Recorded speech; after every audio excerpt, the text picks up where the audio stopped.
All right. Welcome, everybody, to episode 9 of Talking Movies with Sean, Kenny, and Jim. I am Sean. I'm Kenny. I'm Jim. And I'm And- special guest Mike. Very good. First name special, last name guest. Mr. Guest. Yeah, tonight we have our special guest, Mike, from Mike's DVD and Blu-ray collection. And we're here to talk about horror movies. It is still spooky season. This is going to be our last show before Halloween. So we thought we'd each give our top 10 favorite horror movies. We want to make sure we say that favorite horror movies. These aren't our picks for best horror movies. These aren't our picks for, critically acclaimed horror movies or whatever. These are just the ones that we call our favorite, so we can circumvent the whole, well, this is better than that one, whole argument. Yeah, So, and why did you leave that off, you idiot? right. So speaking for myself, the way I picked mine was just if I wanted to sit down and watch a horror movie, a comfort horror movie, these are the ones I picked. And then I asked the guys to each pick a honorable mentions, at least 2, and we'll give those after we give our top 10. So we will get into it. One thing I did want to say before we get into that, I know we always talk about Tubi and we always talk about our love for Tubi, but there is a new competitor on the horizon, which just became available that may be actually kind of Tubi 2. We may want to call it that. I'll just show this real quick.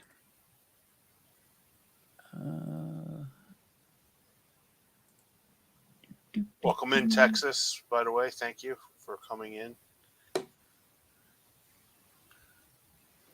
This is I'm not going to log into it, but it is. Oh, you don't even have to log in. It's called Fawesome, FAWESOME, and you can just go right into it. And they have all sorts of movies. Cool. So they've got the Terrifier movies right now. Wow. I haven't seen those Terrifier, yet. yeah, Terrifier 2, Terrifier 1, Halloween, 3 from Hell, Exorcist 3, Train to Busan, Mimic. There's some decent movies there. Yeah, so this is not like your typical free streaming service that's just showing public domain movies. It's pretty decent. It's available on Roku. It is available also on iPhone. I'm assuming Android as well. Yeah, I But- downloaded it on my phone weeks ago. Okay. I haven't watched it yet because I didn't know what, detailed into it. Yeah, so just something to keep in mind if you're looking for something to watch. Yeah, They got all lots of sorts of cool stuff. I Did like you how say they it was have- free? Yeah, it's totally free. great. Oh, wow. Yeah. I'm assuming there's commercials. I Yeah, haven't I was watched going to say, anything on I it. would think ads, but Yeah, still. but Yeah, they've got a fantastic selection. Hey, Nightbreed. They've got the edited version of a Serbian film. So Oh, wow. Man, I wish I would have known about this beginning of the month. I would have started yeah, watching them. That's got a lot So- of this. so they got all sorts of stuff. So I just thought I'd bring that up if you guys are looking for someplace I'm to. going to write that down, actually, Sean. Yeah, I Yeah. like how also they divide them into different things. Like they have haunted, zombies, creature features, vampire. I like how that's all separated like that. yeah. I mean, this is just the horror section. This is the Halloween movies. If you go to collections, they have the best 200 movies. Let's see what they consider the best I 200 was going movies. to say, all I see is a big picture of Steven Seagal. Yeah, That's That's- not a good start. Hey, he did a couple good movies. I'll put Out for Justice upon anything that you guys Oh, talk yeah. about. Yeah, I that's a love good Out one. for Justice. Under Right. Siege. Yeah. Yeah, I'll watch Under Siege any day. That movie's great. Yeah, absolutely. like his first 5 or 6 movies were pretty decent. Yeah. Absolutely. So let's just take a look at Best Western. And we'll see what shows up since we talked about Westerns a little bit ago. All right, Mike, this is where we need you. McClintock, Wagons East. Okay, These are Western comedies. Yeah. They got some oldies on there. Yeah. Hmm. Western action. Oh, Oh, there's Shoot the Us. John Wayne. Okay. Big Jake, Yeah. True Grit, Shane. Yeah, there's some good ones on there, actually. Hey, look Hey, at there's that. Sundown. Yeah. There's Sundown. Oh wow. Yeah, it looks So- like a good little mixture. Yeah. Yeah. Cool. So Yeah, just something thanks, to think John. about. All right. So figured I'd get that out of the way before we got into the subject of what we're doing. That's really cool. That's really Yeah. neat. Yeah. All right. Hey, Texas. Sorry I missed you in the chat there. Hey, Texas. Hey, All right. Texas.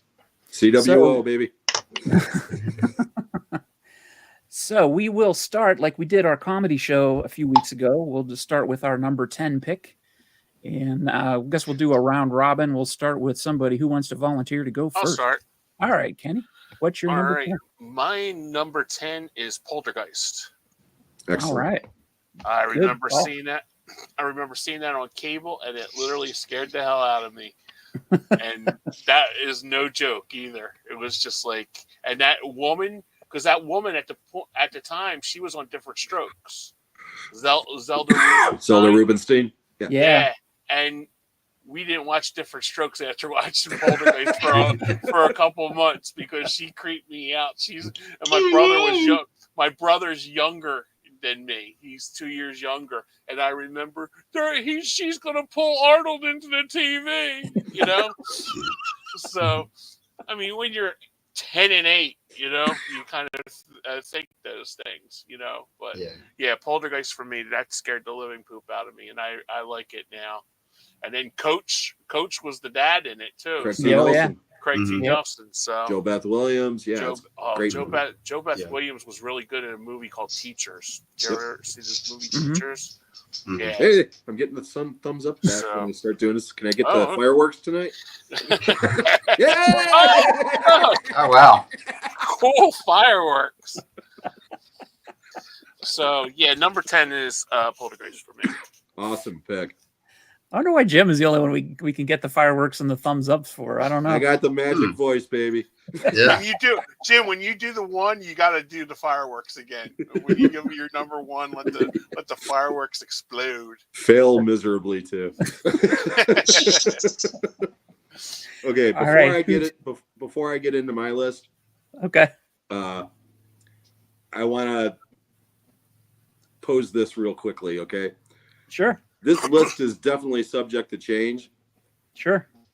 This is how I feel at this particular moment. By the end of the evening, it might change Right. because this was literally one of the hardest things I've ever had to do since I started doing my channel.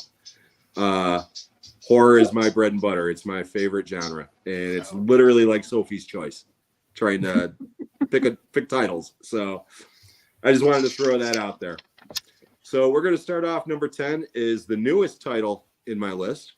It's from 2016, and it is Train to Busan Ooh, good Nice. from South Korea, Oh directed yeah. by Yeon Sang-ho. I'm not going to attempt to name any names from the cast, although they are all excellent.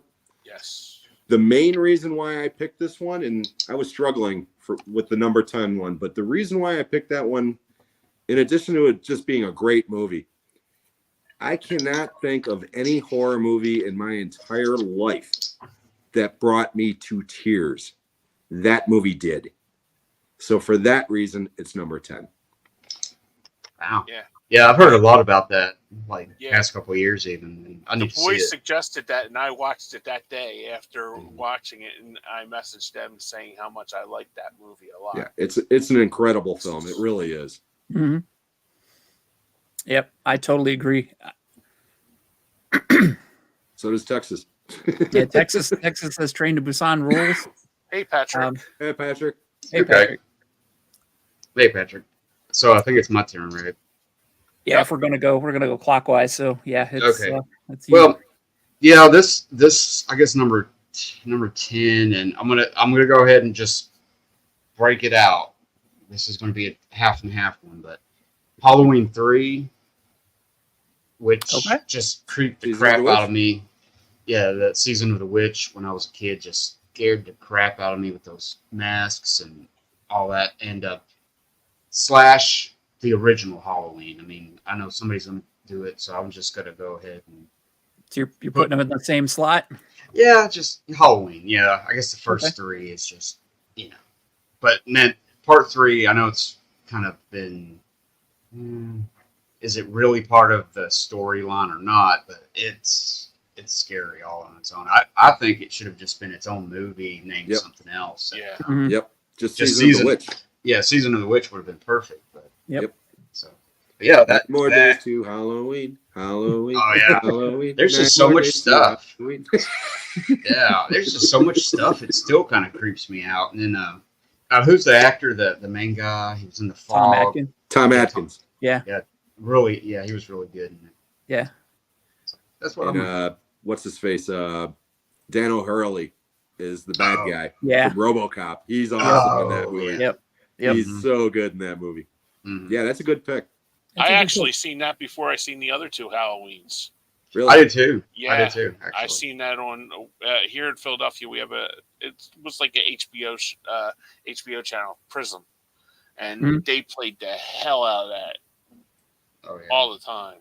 Yeah, I remember the backlash to that movie when it came out. People were losing their minds because Yep. they were expecting a Michael Myers movie. Yep. Right. And, like Mike said, they should have called it something else. Just call it Season of the Witch. That movie probably would have been like a little tiny hit instead of a big Oh, yeah. flop, Yeah. Right.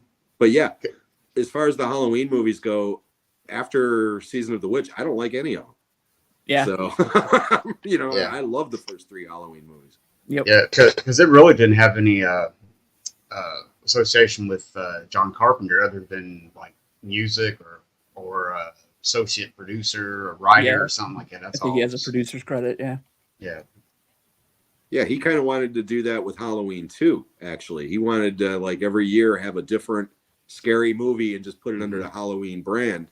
And they were like, no, we want a sequel. So he Mhm. did that. And then when they said, okay, we want number 3, he was like, okay, fine, do whatever you want. Just pay me my money. Right. Yeah.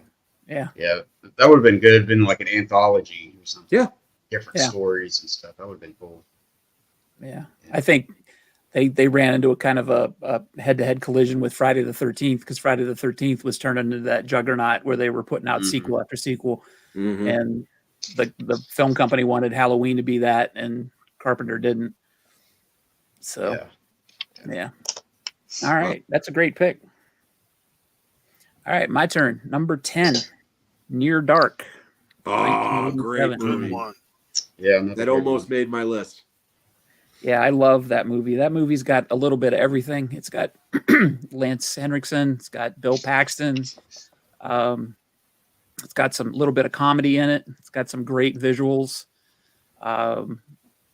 Just an amazing vampire movie. And I've made the confession that I never saw Lost Boys, so I always picked it as my favorite vampire movie of 1987 by default because I never saw Lost Boys. Yeah. But just the whole atmosphere of that movie is just fantastic. Mhm. And I think there's one line, I forget the lead up line, but the one guy goes, well, we fought for the South, just to give away. Says, Jesse, exactly how old are you? Yeah. Well, There I you fought, I fought for the South. Yeah. He's like, what South? We lost. Yeah. There you go. Perfect. Yeah. Perfect. Yeah, that was a good one. Yeah. That's a Yeah. good one. Yeah. That's a movie that I definitely can pop in anytime and just watch it. And I just love the crap out of it. Bill Um, Paxton is so good in that movie. Yep. Mhm. The Yep. bar scene with The Bill bar Paxton scene, is yep. just incredible. It is Yep. just so good. Mhm. I hate it when they don't shave.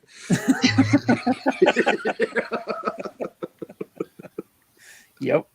Immensely quotable, immensely Yep. watchable. Awesome Number pick. 10, Near Dark. All right. My number 9 is Halloween. Oh, Number 9 is classic. Halloween. I just really enjoyed that movie, and I had seen it like later in life because, like I said, haven't gotten into horror the last couple of years. I've Excuse me. gotten into it, and I hear like a lot of people saying there's like a lot of dull, dead images and stuff like that. Like when he's tracking her like through the fence and stuff, and when he's like walking up. I just think it's a really good movie, and it's creepy as hell too. Anybody who think- says it's dumb or boring, they got ADD. Oh, Yeah. there's people Yeah. like you watch online and stuff, and it's like, oh, it could have it could have moved more, and I'm like, well, that was the whole effect of it, that he was creeping her out, Yep. and I just like I like how it's shot too, like the long scenes Mhm. when Oh, yeah. like when she's walking to school with the little boy, it just that even makes it more creepier. Mhm. Than if it was like really a tight shot. So just the overall, I like the overall feel. It was really shot well, Gene and Cundy. and it was just a really creepy ass movie. Yep. And I do watch that because the first time I seen it, I watched it on Joe Bob on Shudder. That was my first, and I liked how he brings like the little things, like Jim does on his videos. Mhm. That I like the little comments, that he brings like in between the commercials of the movie. Well, not the I'll say the breaks. Yeah. So number 9 is Halloween. Great pick. That's a great pick. There's one scene in that movie that what I consider the scariest scene in that movie for me personally. It scared the crap out of me when I watched it, and I think I've told this story before, where I sat with my face right up against the TV with my hand on the knob. My mom's sleeping on the couch behind me, and I'm like watching it illegally because I wasn't supposed to be watching it. And the scene where Jamie Lee Curtis looks across the street and sees Michael Myers silhouetted against the house across the street. That scene is burned into my brain forever. And then she looks out the window later and he's gone. That, for whatever reason, that scene creeped the hell out of me. And like I said, it's a long shot. I mean, you don't get that many long shots today by directors and stuff like that. And that's a great scene too. Yep. Awesome. Yeah. The moment in that movie that always got me as a kid, and it still does, it's arguably the most graphic scene in a movie, where he stabs the guy to the wall Yes. and the feet are going, but it's the way he cocks his head like a dog. It's just chef's kiss. It's so good. Yeah. Okay, am I up? Yep. You're up. Okay, this one might be controversial, but I don't care. And there's a reason behind it. Okay, but I had to throw a Stephen King movie on the list. And no, it's not The Shining. It's The Mist. Ooh, That's a good one. From That's a good one. 2007. This is a very divisive movie. And the reason why I picked it, just like Train to Busan, number one, of course, I think it's a great movie. Okay. Mhm. But Frank Darabont, to have the balls that he had to not only change the ending of the original story, which is one of my favorite stories Stephen King ever wrote, but to put that ending on, and that's the ending that most people check out on. Mhm. The reason why they don't like the movie is because of the ending. I love the movie because of that ending. Yep. Because I don't care who you are, that ending hits hard. And it's one that once you see it, you'll never forget it. Yep. So, yeah, The Mist, without a doubt, to me, is the darkest and scariest movie in the Stephen King catalog. So that's why it's number 9. Good pick. I I love totally Thomas agree. Jane too. Yeah, Thomas Jane's awesome in it. And Yeah. Marcia Gay Harden is phenomenal. Yes. As Mother Carmody, Yeah. she is so good in that movie. That's a good pick. I think all the performances in that movie are solid all the way around. I don't think there's a bad performance in that movie. No. Actually, that was the first movie I noticed Toby Jones in. And Really? he plays Ollie, and he's the MVP of the movie. Mhm. I mean, he really is. He's phenomenal in that movie. And now I see him everywhere, Yeah. But yeah, he The Mist is a great movie. Yeah, I totally agree. It's not on my list, but I agree. That's fine. Yeah, not on mine either. That's why I said this. I said this, Look. Sean. I think we'll have probably about 37 different movies, in between all of our lists. Mhm. You there? Yeah, you were Yeah. kind of cutting in and You're- out. I thought you were about to sneeze at first. You were like, Yeah. Oh no, I said I think we're going to have probably about 37 different movies, like Yeah. between the four of us. Oh, It's yeah. hard. It's hard to do 10. Just Oh yeah. Oh, Yeah. And I think that's why it's really important to state that these are, just our favorite movies. They're not our best movies because, already Poltergeist would have been on one of my lists of best movies because I love that movie, but I don't sit down and watch it all the time. And Right. Mist, same thing. I love that movie, but I don't sit down and watch it all the time. Yeah, I do. Yeah. I'm kind of sick that way. Yeah, Movie Collector Maniac said that there were a few Walking Dead actors in Half the Mist. cast is from The Walking Dead. Yeah. Oh, yeah. Carol, she's the survivor at the end of the movie who has to go out and find her kids. That's Carol from The Walking Dead. Oh yeah. Mhm. Yeah. Mhm. Actually, it's the Mist actors were in The Walking Dead because it came first. Yeah. So. Great pick. Okay. I'm gonna have to go. I'm gonna try to give all my actual the ones that really got me from the beginning and stuff, but in no particular order, of course. But Okay. next up would be Creep Show. Stephen Oh, King, nice. 1982. Mm-hmm. Man, another one that just got me, made my skin crawl, with the roaches and that one scene where they're just going through the drain and sink or whatever it is. And man, that just stuck with me for years. I think it still kind of gets me, just So I'm gonna go with Creep Show. Great. Funny, pick. I like the second movie better than the first one, but the first one is really good. The Indian, that Indian one, and the raft. scene, the raft. Oh man, that is so good. Thanks for So the ride, good. lady. So good. That's a great pick, though, Mike. Hey, I see Sean's here. What's going on, buddy? Thank you so much for being here. Welcome aboard. Thanks for sharing it Sean. out. It's funny you mentioned Creep Show as your pick because Sean just ran a live stream of Creep Show a couple of nights ago on his channel. Oh, Oh, It cool. was like a Nice. watch party. Yeah, CWO, him in Texas. I'll have to check that one out. Oh yeah, Sean's great. He's one of my favorite people online. Nice. Awesome. Well, welcome aboard. All right, I guess it's my turn. My number 9 is A Nightmare on Elm Street. From Very good. 84. That was on Hey, my there's list. the fireworks again. Oh. I Oh. figured it out. All right. Nice. I gotta do the 2 thumbs up, and then I gotta shake them like I'm having the. Oh, there you go. Jim, you might want to do your fireworks outside of the garage so you don't have no fires or anything. Might catch on some gasoline or something or another. Nah, I'm good. I'm fire retardant or retarded. Retarded. Yeah, I got to go with A Nightmare on Elm Street. Definitely, it's got a very similar shot that stuck in my head. The one shot where they show Freddy walking down the alley, where he puts his arms out and they're like super long. Again, just for whatever reason, that just burned into my brain and scared the crap out of me. Yeah. But yeah, the whole being dead in your dreams and having Freddy kill you in your dreams and all that stuff.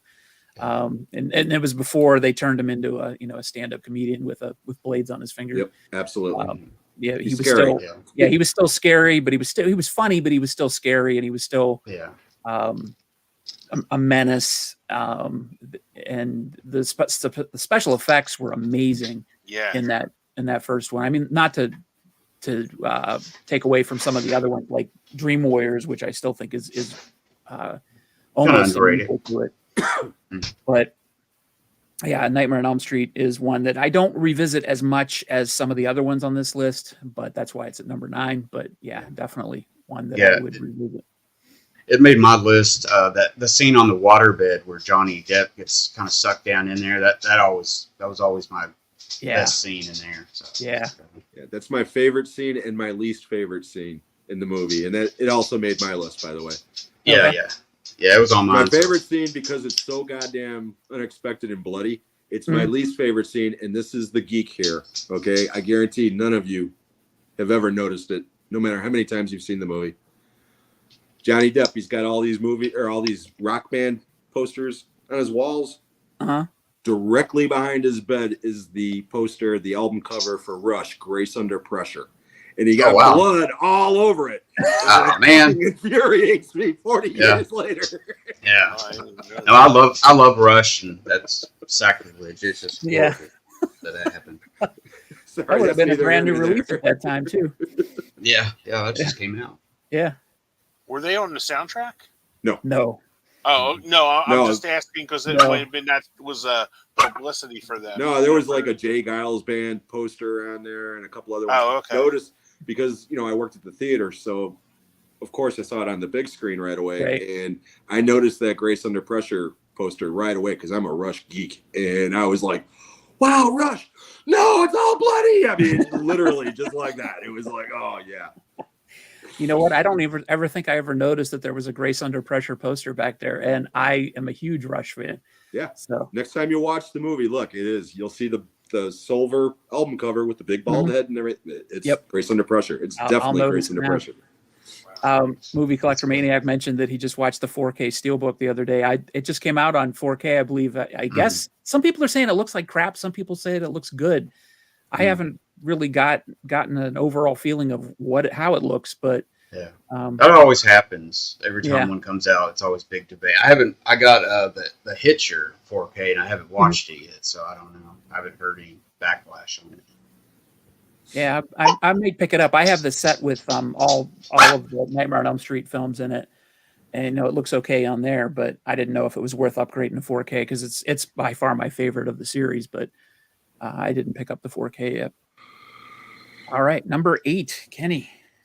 Number 8, I have The Thing with Kurt Russell.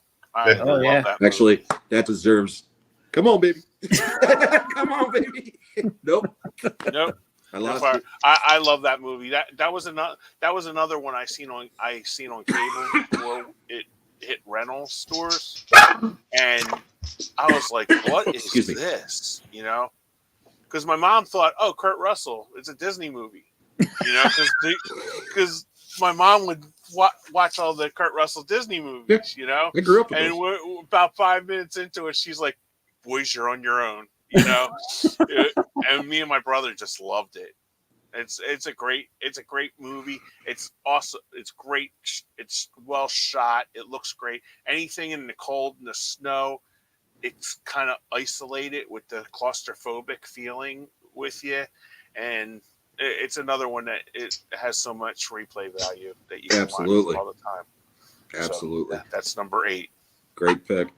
I was talking on an earlier episode watching people react to movies. Mhm. The Thing is a great one to watch people react to. Oh yeah. Mhm. Every time. And I'm not exaggerating.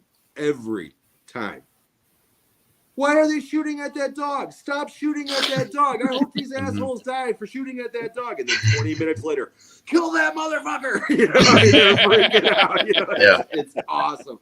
Yeah. I saw that theatrically, and I remember at the time, when they were shooting at the dog, my buddy next to me was like, "Why are they shooting at the dog?" And I'm like, "It's a horror movie. The dog is probably bad, Right. I mean, no, every time.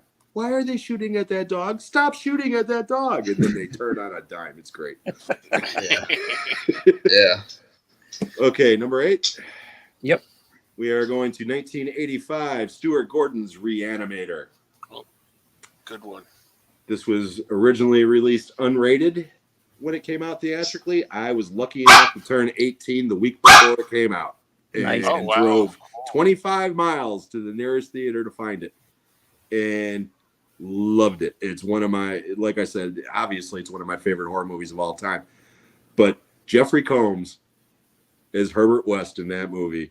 I mean, granted, it's such an over-the-top cheese fest performance. He Yep. is so friggin' awesome in that movie.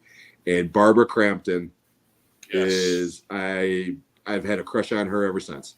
Yep. Even before the head went down on her. I fell in love with her, So, yeah, Reanimator, like I said, that one and one other one on my list are duking it out as far as like which one's crazier. But deep down, I don't think you'll ever find a crazier movie than Reanimator. So, yeah, it had to make my list. That's awesome. That's a great pick. Yeah. I agree with Patrick. Next, I would say I'm gonna go with the old one here. 1932's The Ooh. Mummy with Boris Karloff. Whoa. Good one.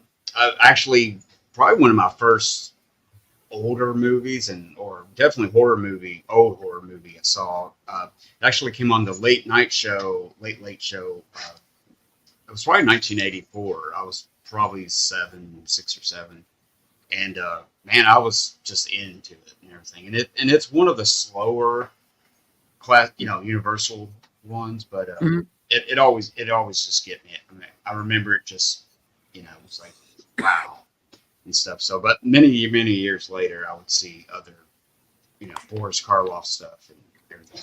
But that one really sticks in my mind, and I don't know if it really scared me, but I was just really into it. It's just it was like wow. I guess the black and white and just the makeup as the mummy and stuff like that. So I have to go with that.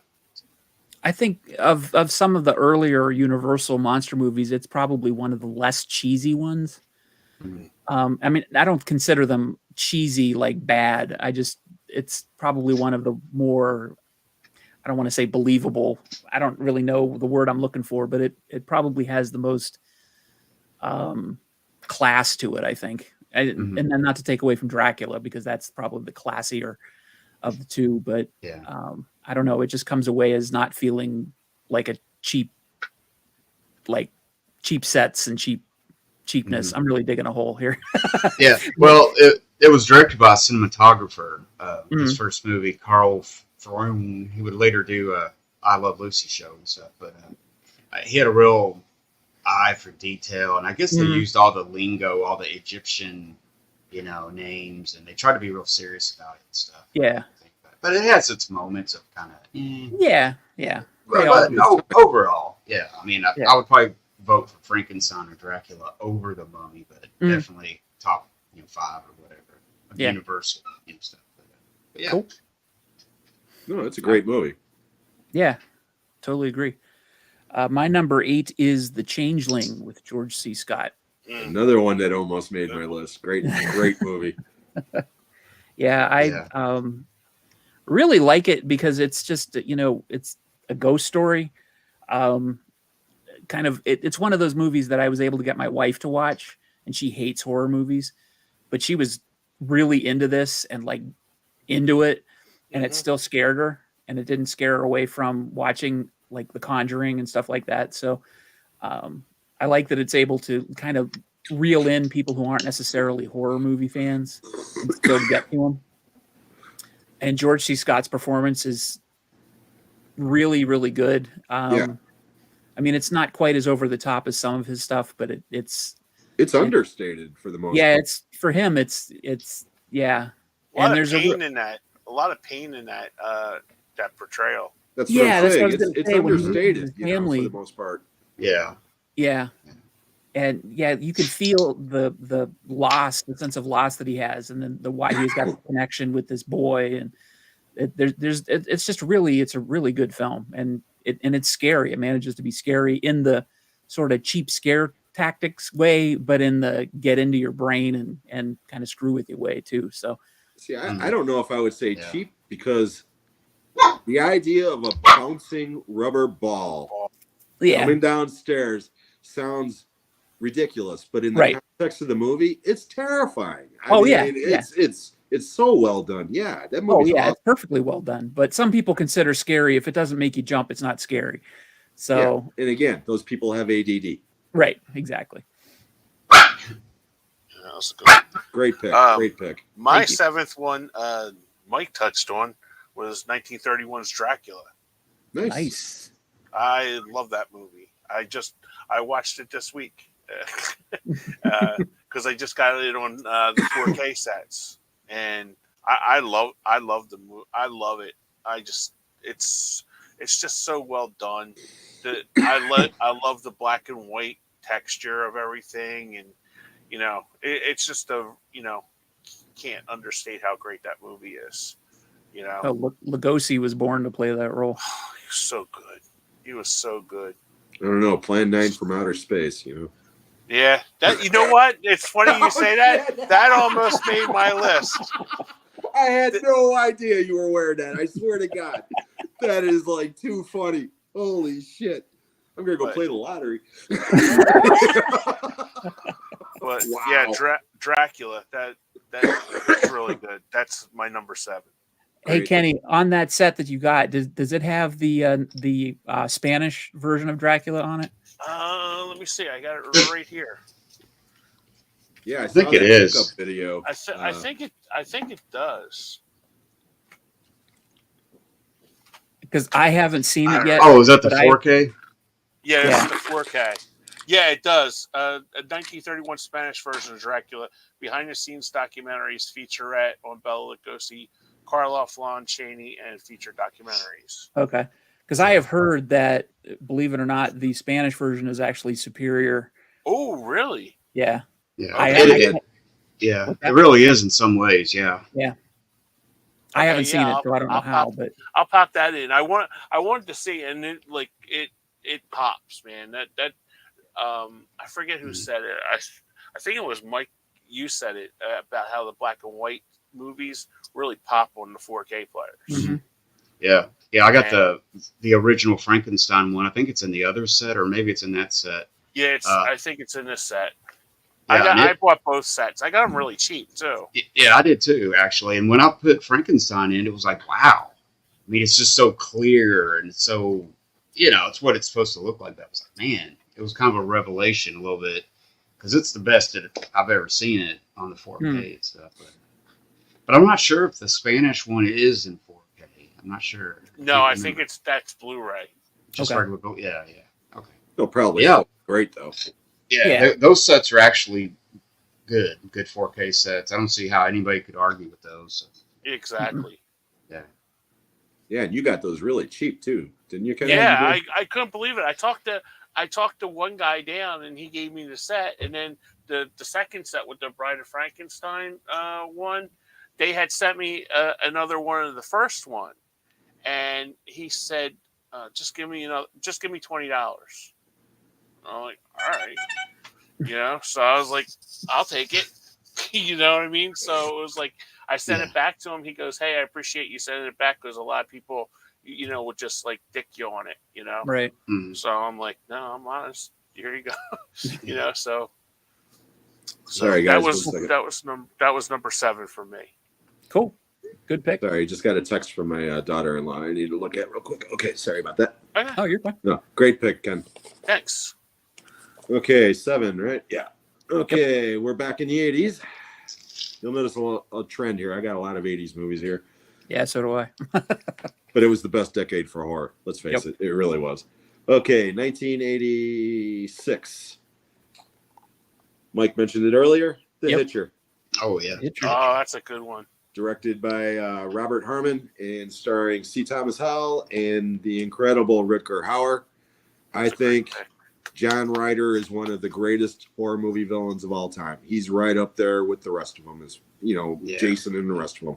He is terrifying in that movie. And like a couple of movies, The Changeling, okay?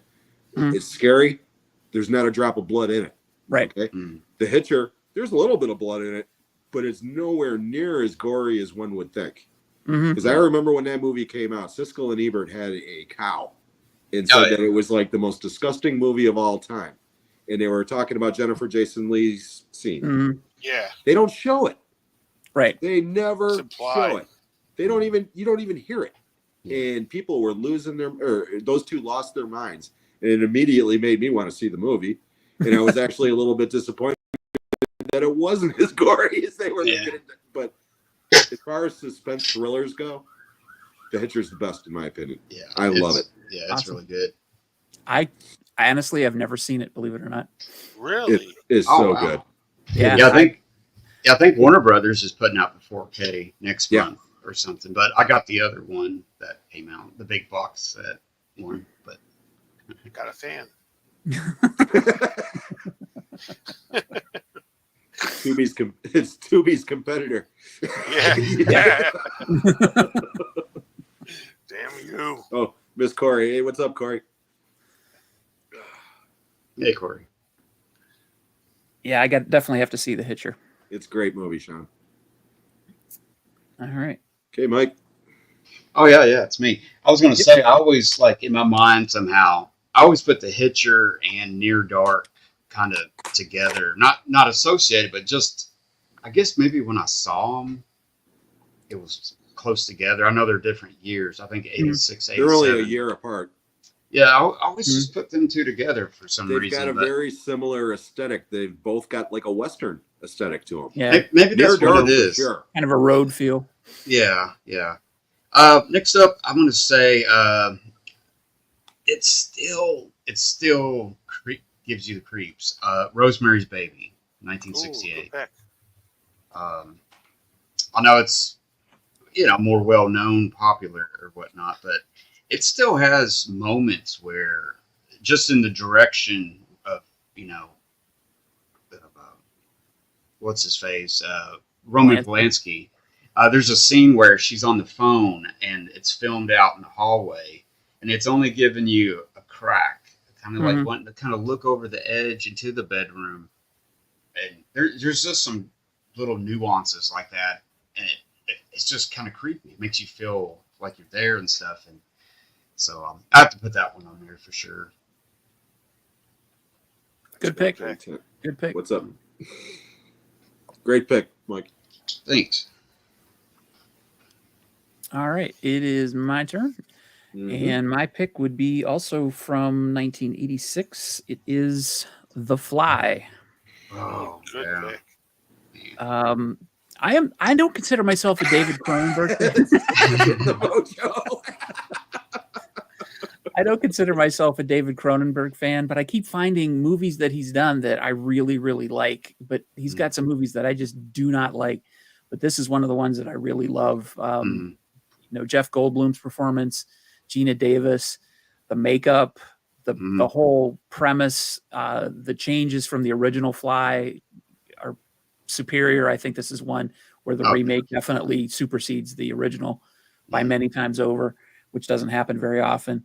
The dialogue is fantastic. I used to watch this over and over and over again on VHS when I was younger. Just a fantastic movie. It'll gross people out, but it's still eminently watchable. Yeah. Man, we should have done our favorite 50, top 50 or something, because I just couldn't. I mean, The Fly is definitely a favorite and stuff. Loved that one, but I don't know. I couldn't squeeze them all in there, Yep. Trust me, I feel your pain. Well, like Jim said, these are all subject to change. All of us, we could have a different list tomorrow. Right. Yeah. All right, Kenny. All right. Number 6. Now I'm going to throw this a little curveball with this one. Rope. Ooh. Alfred Hitchcock's Rope. Nice. Nice. Love it. I love this movie so much. I think it's one of his best written movies. Because just the acting with Jimmy Stewart, it's really good. I just like it. I don't really have a reason why. I just and it's one of the most watchable. Like I'll just throw it on just to throw it on if I feel in the mood, and I don't have any reason why, but Rope. That's my number 6. Nice. Yeah, that's a good one. Good deep cut. Yeah, that's why I said it. You might not think too much of it, but that's like one of my favorite ones that I like to watch. It's not one of my favorite Hitchcock movies, but it's definitely Hitchcock, so it's good. It's a great movie. It really is. Yeah. It pretty much just takes place like in just one room. Yeah. One room, pretty much, kind of Self-contained moving around. location. Yeah. Yeah, no, it's very. It fits the criteria. Yeah. Absolutely.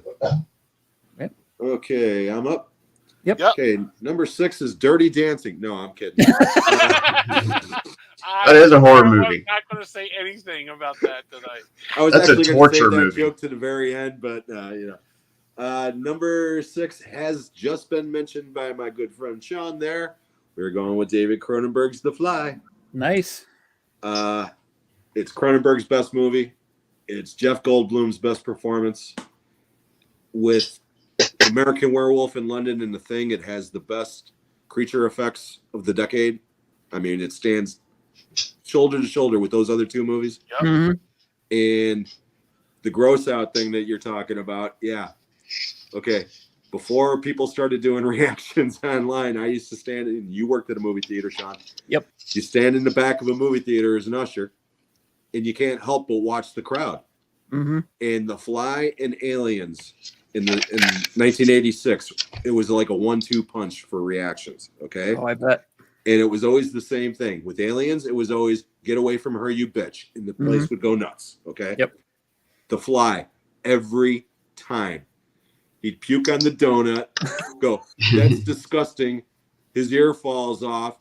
And then he's like, I'm afraid. And she hugs him. And the second she hugs him, everybody in the theater, ah! And I would sit there laughing my ass off every time.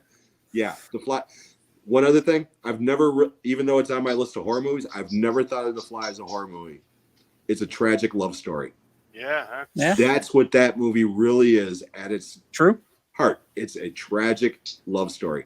Great movie. Yep. Yeah. Okay, I'm gonna go with Roman Polanski again with 1966 Fearless Vampire Killers, and it's kind of a deeper cut. You're not kidding. I never even heard of that one before. Oh, really? It's got he's in Sharon. that, isn't he? He's in it, and Sharon Tate's in it actually. Yeah. Also, and it's just the way it has. It's a really good mood movie and stuff. It's got some humor. It's got a little bit of action, a lot of action going on and stuff. But it's really interesting. It really is. It's always been one I've always been drawn to and been a favorite and stuff. Yeah, it's really good. You should check it out if you've never seen it. It's on Blu-ray. Warner Archive, I think, has it. Oh, okay. But yeah, it's a good one. Yeah, I saw that years ago when I was like in a Hammer phase, because it's not a Hammer movie, is it? It kind of has. It kind of has a It kind of feels like one, you know. A little bit, yeah. Yeah, I watched a lot of those movies, but that was probably 25 years ago. We're talking VHS days. Plus, it has Sharon Tate taking a bubble bath. And there you go. Well, there you go. That works. On my list now. Yeah. So. Mr. Dan, what's up, buddy? Hey, Mr. Dan. Hey, I hope you're having a great trip. Yes, I hope you're having an awesome trip. Yeah. No, I Yeah, have 4K not. Tent Revival said, you guys check out Variety's new 100 best horror movies list. I literally just looked at that the other day. I think it was the updated one. I'd probably get pissed looking at it. I kind of scrolled through it. There was some stuff on there that I haven't seen. There's some new stuff on there that I'm not familiar with yet. But, you know, any list that's that big, and there's always ones on there that you're like, really? Why is that so low? It's like when Rolling Stone used to do like the top 50 bands of all time. Yeah. And I would be infuriated every time I would look at it. Right. I mean, to the point where now I don't even really look at lists like that anymore. I can't do it. Yeah. And that's why I always say, like, this list, these are our favorite movies. We're not trying to tell anybody these are the best movies ever, because as soon as we do that, well, of course. Okay. But yeah, as soon as you do that, you alienate half the people that read the list. Except for Jim. Jim's making friends left and right. That's right. All right, number 6. I'm going a little old school. It's Creature from the Black Lagoon. Awesome. Which is, for whatever reason, I love Dracula. I love Frankenstein's monster. I love all the Universal horror movies. See you, Mr. Dan. Thanks, Dan. But it's always been The Creature from the Black Lagoon has always been my favorite Universal horror movie, horror monster, for whatever reason. I don't know why. Mine too. Yeah, really? Mine too. Yeah. Well, I think that's a tragic love story too. It is. Yeah. It is. Totally misunderstood. He just wants to swim around and have the chick and stuff. But yeah, he's not really violent unless somebody gets in his way. It's not Humanoids from the Deep. No. Yeah, if Roger Corman would have made it, it would have been a totally different movie. Oh yeah, definitely. More movies. Yeah, no, that's got to be my favorite Universal monster movie. Just really, I've loved it since I was a little kid. I remember the first time we actually saw it on TV. Was sitting on the couch with my dad, and my dad saw it. And he's like, "It's Gillman," and I was like, "What?" Because that's what he called it. He called it Gillman. Yep. Yeah, so it's always been the Creature from the Black Lagoon for me. But Yeah, that's one that I like a lot more and more as I watch it more and get older and stuff. It's really grown on me because I used to not think of it being number one or top five or anything. But right, yeah, I really like it a lot now. I got a chance to see it in a theater in 3D, which was pretty awesome. Oh wow! Yeah. I saw it in 3D, but it wasn't in a theater, believe it or not. When I was a kid, I think I was about 12 or so. The little town that I lived in, they had like a little community center, and they actually did like a raffle, and you bought tickets for like 25 cents, and you went into there, and they showed it on the wall with 3D glasses on. Oh wow! And it was cool. That's The cool. 3D wasn't, like spectacular or anything, but there were certain things. It was the red and blue glasses. Oh, that's what I was going to ask you, if it was the red and blue. Because Oh yeah, it was the red and blue glasses, and yeah, it was cool. I mean, it really was. the local TV channel where I lived in Pennsylvania, they did I think it was Channel 11 out of Pittsburgh. They did a broadcast of it in 3D, and you had to go to the grocery store and pick up your red and blue glasses, and they did it, and it didn't work very well at all. No. But the one I saw in the theater, which was probably maybe 7 years ago, it worked really well, and it was fantastic. Awesome. I mean, just on a technical level, that movie. Yeah. For the underwater photography for the time. Yeah. I mean, shit, that movie came out, almost 100 years ago now, and it's pretty good. I mean, that was like, James Cameron shit back then. Yeah. And the suit is still a marvel today. That's Yeah, really, it's one of the really well best done. creature outfit, suits of all time. Yep. Yeah, I got to see like the original Frankenstein and Dracula on the big screen, and it's such a different feel and stuff, especially with the audience and stuff and everything, and it really, plus to see it blown up like that, it's really cool experience. Nice. Cool. Well, my number 5 is Nightmare on Elm Street 3, Dream Warriors. I remember seeing this opening night when it opened, and right before, you guys remember they used to play, before the previews, they used to play music videos in the 80s. And they had the Dokken video, Dream Warriors. And the whole theater was singing that song because it was so popular, because MTV played it, because I think Constantly. MTV had have Freddie at Your Party on MTV. Yeah, it was a tie-in. Yeah, it was definitely a tie-in, and they played that so much. And I just remember hearing the song. And whenever I hear Nightmare on Elm Street, all I think of is Dream Warriors. Yep. So it's the best sequel. My favorite line is, "Where's the bourbon, bitch?" So that's it. It's definitely my second favorite Freddy movie after the first one. Yeah, but mine too. But I just love that movie. Yep. So that's why it's number 5. Yeah, Dream Warriors is definitely the best of the sequels. Yep. Yeah. By far. Oh yeah. And I love Dokken. I saw Dokken live like 4 times in my life. I hate that fucking song. From the moment I heard it, I was like, "Oh my god, I hate this song." I just like the song because I just remember them playing it at the theater, because we went in the 80s. We went to the movies every weekend, and I just remember, them playing whatever was like really popular, like Jump in Panama was like really popular, and it was just a good time when you went to the movies back then. Yeah. Yeah. Dokken was one of my favorite bands around that time too. Yeah. Yep. I saw him. Like I said, I saw him at 4 times. Wow. And wow. they were great, but yeah, for whatever reason, that song, I just I like the guitar solo in it, but other than that, it's like Yeah, it's one of those songs. You like it, you hate it at the same time. Right. Yeah. Love it and hate it. It's like being a Okay. Kiss fan and hearing Rock and Roll All Night for the 4 billionth time. Oh yeah, good lord. Yeah, I'd rather listen to Dream Warriors over and over before Rock and Roll. I got totally burned out on that song. Like a lot of people. Okay, top 5. Number Top 5.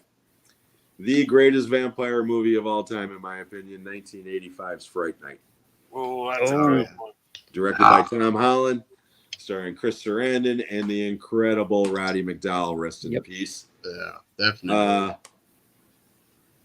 Like I said, it might not be the best vampire movie of all time. It's my favorite. Right. And that was like the golden age of vampire movies. Sean already mentioned Near Dark, which damn near made my list. Lost Boys, Vamp. There was a couple of comedies and stuff, but Vamp. Once Bitten. Once Bitten, yes. Mhm. But Mhm. for me, Fright Night, it's so much fun. And Roddy McDowall, I love Roddy McDowall. He's always been one of my favorite actors. That's his best performance that I've ever seen. I mean, he was born to play Peter Vincent. Oh, The, yeah. re- Yeah. the, Perfect. re- the Yeah. remake's okay, for what it is. Yeah, it's actually good. Yeah, it's okay. It's better than a lot of remakes. Yep. The sequel to Fright Night is okay. I mean, it wasn't great, but it was okay. But that original Fright Night, like I said, it's just so much fun. So yeah, that's number 5. Good. Cool. I'm gonna go with one. I've seen this a few times, but I watched it just the other day, and it's really good. It's a Hammer movie from 1971 called Twins of Evil. Great movie. Yeah, it's got Peter Cushing, and it's got 2 sisters that are actual twins. They were in Playboy magazine. Mhm. I think they're the Collinson twins or something like that. And but overall, it's really good. I mean, Peter Cushing's really good. It's got a great cast. It's just burning witches and vampires and what else? What else could you ask for? It's just really good. Cool. I like it. Kind of an Yeah. oddball one, but really No, good. that's a great one. I love that movie. Yeah. I don't own it though. I wish I owned it. I don't. Yeah, there's I think gosh, what's the label? Synapse, I think, has a good Blu-ray of it. Hmm. Oh, cool. I'll check into that. Yeah, I have to take a look for that because I haven't seen that one. I've heard about it, haven't seen it. All right. Well, you may have heard of this one. It's called Fright Night. Great minds think alike. Yeah, everything that Jim said and more. I love Roddy McDowall in it. Mhm. Evil Ed. Just a great movie. I really can't say anything more than what Jim said. It's a lot of fun, eminently rewatchable. I bought the 4K and I sat down and I popped it in the player just to see how good it looked. And I sat down and I meant to watch 5 minutes of it. I ended up watching the whole thing. Yep. Because it's that good. I love that movie. So, yep. Good choice, Jim. Great choice. John. Choice. Yeah. Well, that's on my list. But what I've been doing, if you guys mention it, I'll kind of go to an alternate Oh, okay. Oh, okay. pick and stuff. So, but definitely, Fright Nights all over. So that's a good one. Cool. All right. Number four. I told you there's going to be a comedy in mine, and mine is Abbott and Costello Meet Frankenstein. Oh, yeah, Awesome. that's a good one. I love that movie. No more fireworks for me. It's just so good. It's so rewatchable. I wish I had Me TV because Sven Gulli plays that a lot on his channel, and I just love it. I have it single, like in a Abbott and Costello set, and I have it singly too. Mhm. So, and I just literally, that's from Parks and Rec. I watched it last Tuesday, so I just love it. It's just so good. Abbott and Costello are so funny together, and all that was the last time I think Lugosi played Dracula. Dracula. Mhm. Yep. Yeah, and it's their best movie. Yeah, oh yeah. Oh By yeah. far. It's such a great movie. One of my honorable mentions, and I'll mention it now, is they meet the Invisible Man. The spaghetti scene where they're sitting there and the spaghetti gets eaten by the Invisible Man still makes me laugh so hard. So yeah, I love the Abbott and Costello monster movies. So Yeah, Yeah. that one's they my are. favorite one. They're so much fun. Yeah. It's perfect comedy and scares and stuff. Yeah. Yeah. I showed that one to my grandson when he was about 8. And yeah, he loved it because that was about how old I was when I was watching it on TV. And Oh, cool. yeah, I'm definitely going to stop by, Sean. I will stop by for that too. That's Yeah. awesome. Yeah, I may try to catch that too. Yeah. Sean's channel is great. Him in Texas and a guy named Juno, the three of them do these live streams constantly, and Oh yeah. they've got a great community of people. Really, Oh, great. real supportive people. Oh. Yeah, can't say enough good things about them. Yeah. Excellent. Very nice. Okay, my number 4, kind of a horror comedy. Sam Raimi's Evil Dead 2: Dead by Dawn, 1987, starring Bruce Campbell, the national treasure, because I love that guy. The gin. I did a franchise ranking not too long ago on my channel. Evil Dead was the number 2 franchise.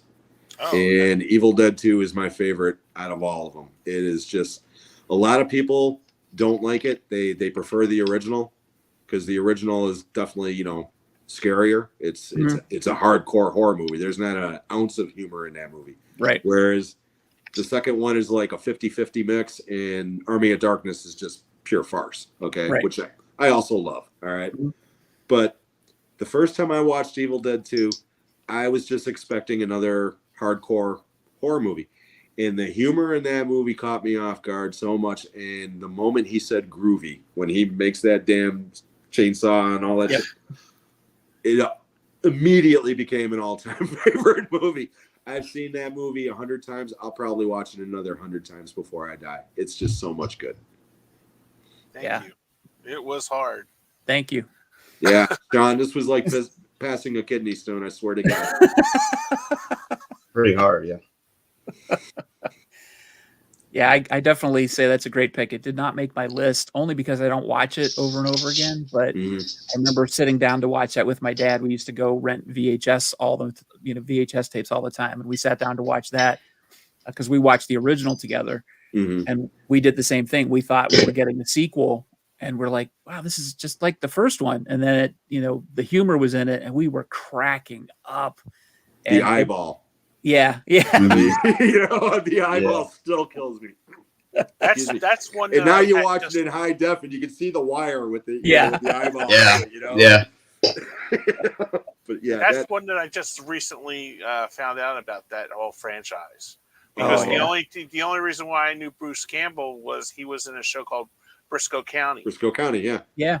and then I was like, and I always loved that show. And then he was on Burn Notice. He was Sam Axe on Burn Right. Notice. Mhm. And then I started like looking into his filmography, and I'm like, oh, okay. I remember seeing when I worked at the video store. I always remember seeing the boxes, but again, I just got into horror a couple years ago, so I didn't know what the hell that was. No, like So I said, when I said he's a national treasure, I meant it. I mean, Bruce Campbell is so friggin' fantastic in those movies. I mean, the physical shit alone that he does. I mean, because he didn't have no stuntman on a couple of those movies. No. And Sam Raimi and him have been best friends for years, and Sam Raimi loves to torture him. And I Yep. mean, you could see it. He's just, I'm amazed that guy could even walk, considering some of the shit that he does in these movies, But yeah, you'll love those movies, Kenny. Like I said, Yeah. the first one and the new remake ones Mhm. are very similar in tone. They're hardcore horror movies, okay? Yep.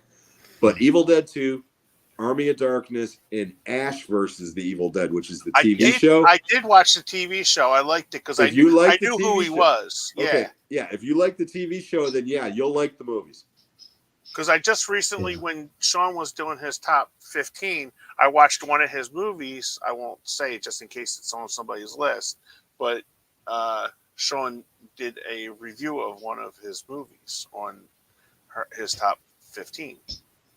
Nice. Psycho Cop. Oh yeah, Maniac Cop. Maniac Cop. I'm sorry, Yeah. Maniac. Psycho. Yeah.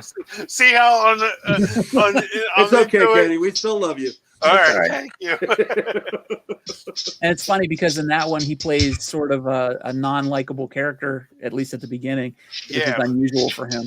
So Did you hear the story about Maniac Cop 2 with him? No. Oh, because he's in the sequel, okay? But he gets killed immediately. And he said that he told them that if he was going to be in the sequel, he wanted to be killed immediately. So they did. Oh, that's right, because I said that was another one I watched on Joe Bob, because I've been really getting all my horror things from Joe Bob, and Yeah. he had the director of Maniac Cop on. Yeah, I don't remember the director, but yeah, like I said, he said that, Maniac Cop, everybody was fun, but he didn't like the movie. And he said when they wanted to bring him back for the sequel, he was like, no, just kill me. So they did. it's William Lustig, isn't it? Yeah. Yeah, because Yes. he's apparently he's Joe Bob's neighbor in real life. Oh, that's So- awesome. Yeah, so he, if you, I'm not. Shudder is not a sponsor, believe me, but I subscribed. Nor is Tubi. Yeah, nor is Tubi. That should be though. It's damn right it should be. Yeah. But I watched Shudder, and Joe Bob's been kind of, as the kids say, breaking your cherry on the horror, because that's where I first seen the Halloween. Thank you. I mentioned that earlier. I'm sorry. Go ahead. No, you're good. You're good. Yeah. I've missed the TV show Ash one, but Oh, it's yeah, I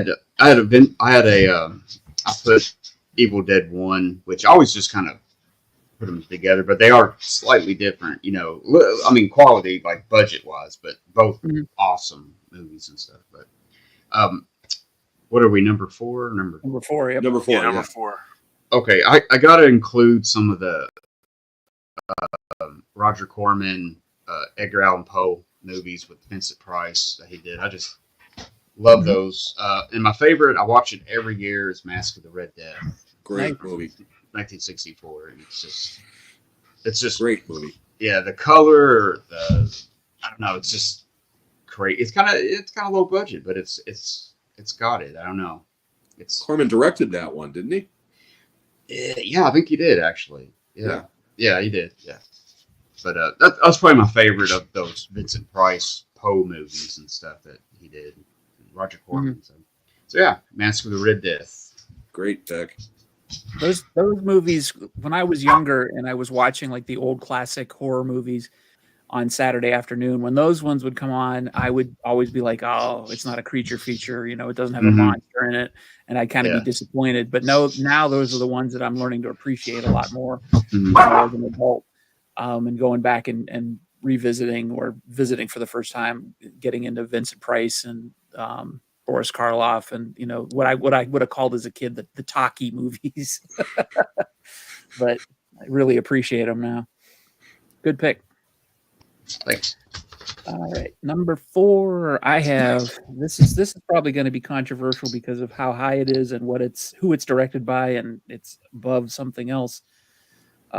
Picked by or directed by the same guy, but I'm picking Prince of Darkness. Ooh, Great movie.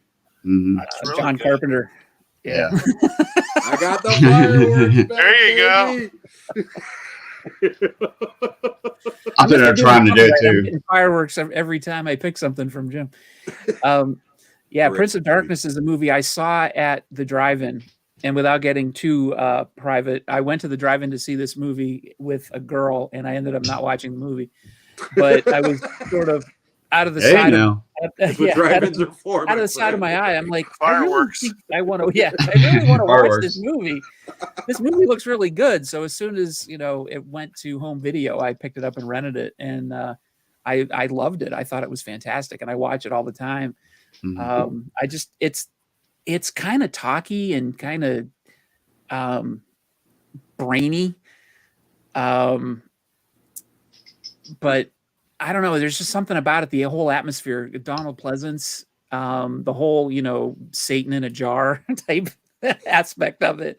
And just the way that they get into the whole lore of it, and they're trying to translate what's coming out of it, and then the way it sort of reveals itself slowly but surely, and it's got a whole creepy vibe to it.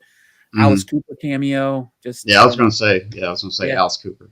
Yeah, I mean, you get to see Alice Cooper stab somebody with a bike frame. That's pretty awesome. So, Yeah. but yeah, I love that movie. And as soon as it came out on Blu-ray and 4K from Scream Factory, I grabbed it. So Yeah, I got the Steelbook. Yeah. did you? Yeah, I got the Steelbook from Scream Factory.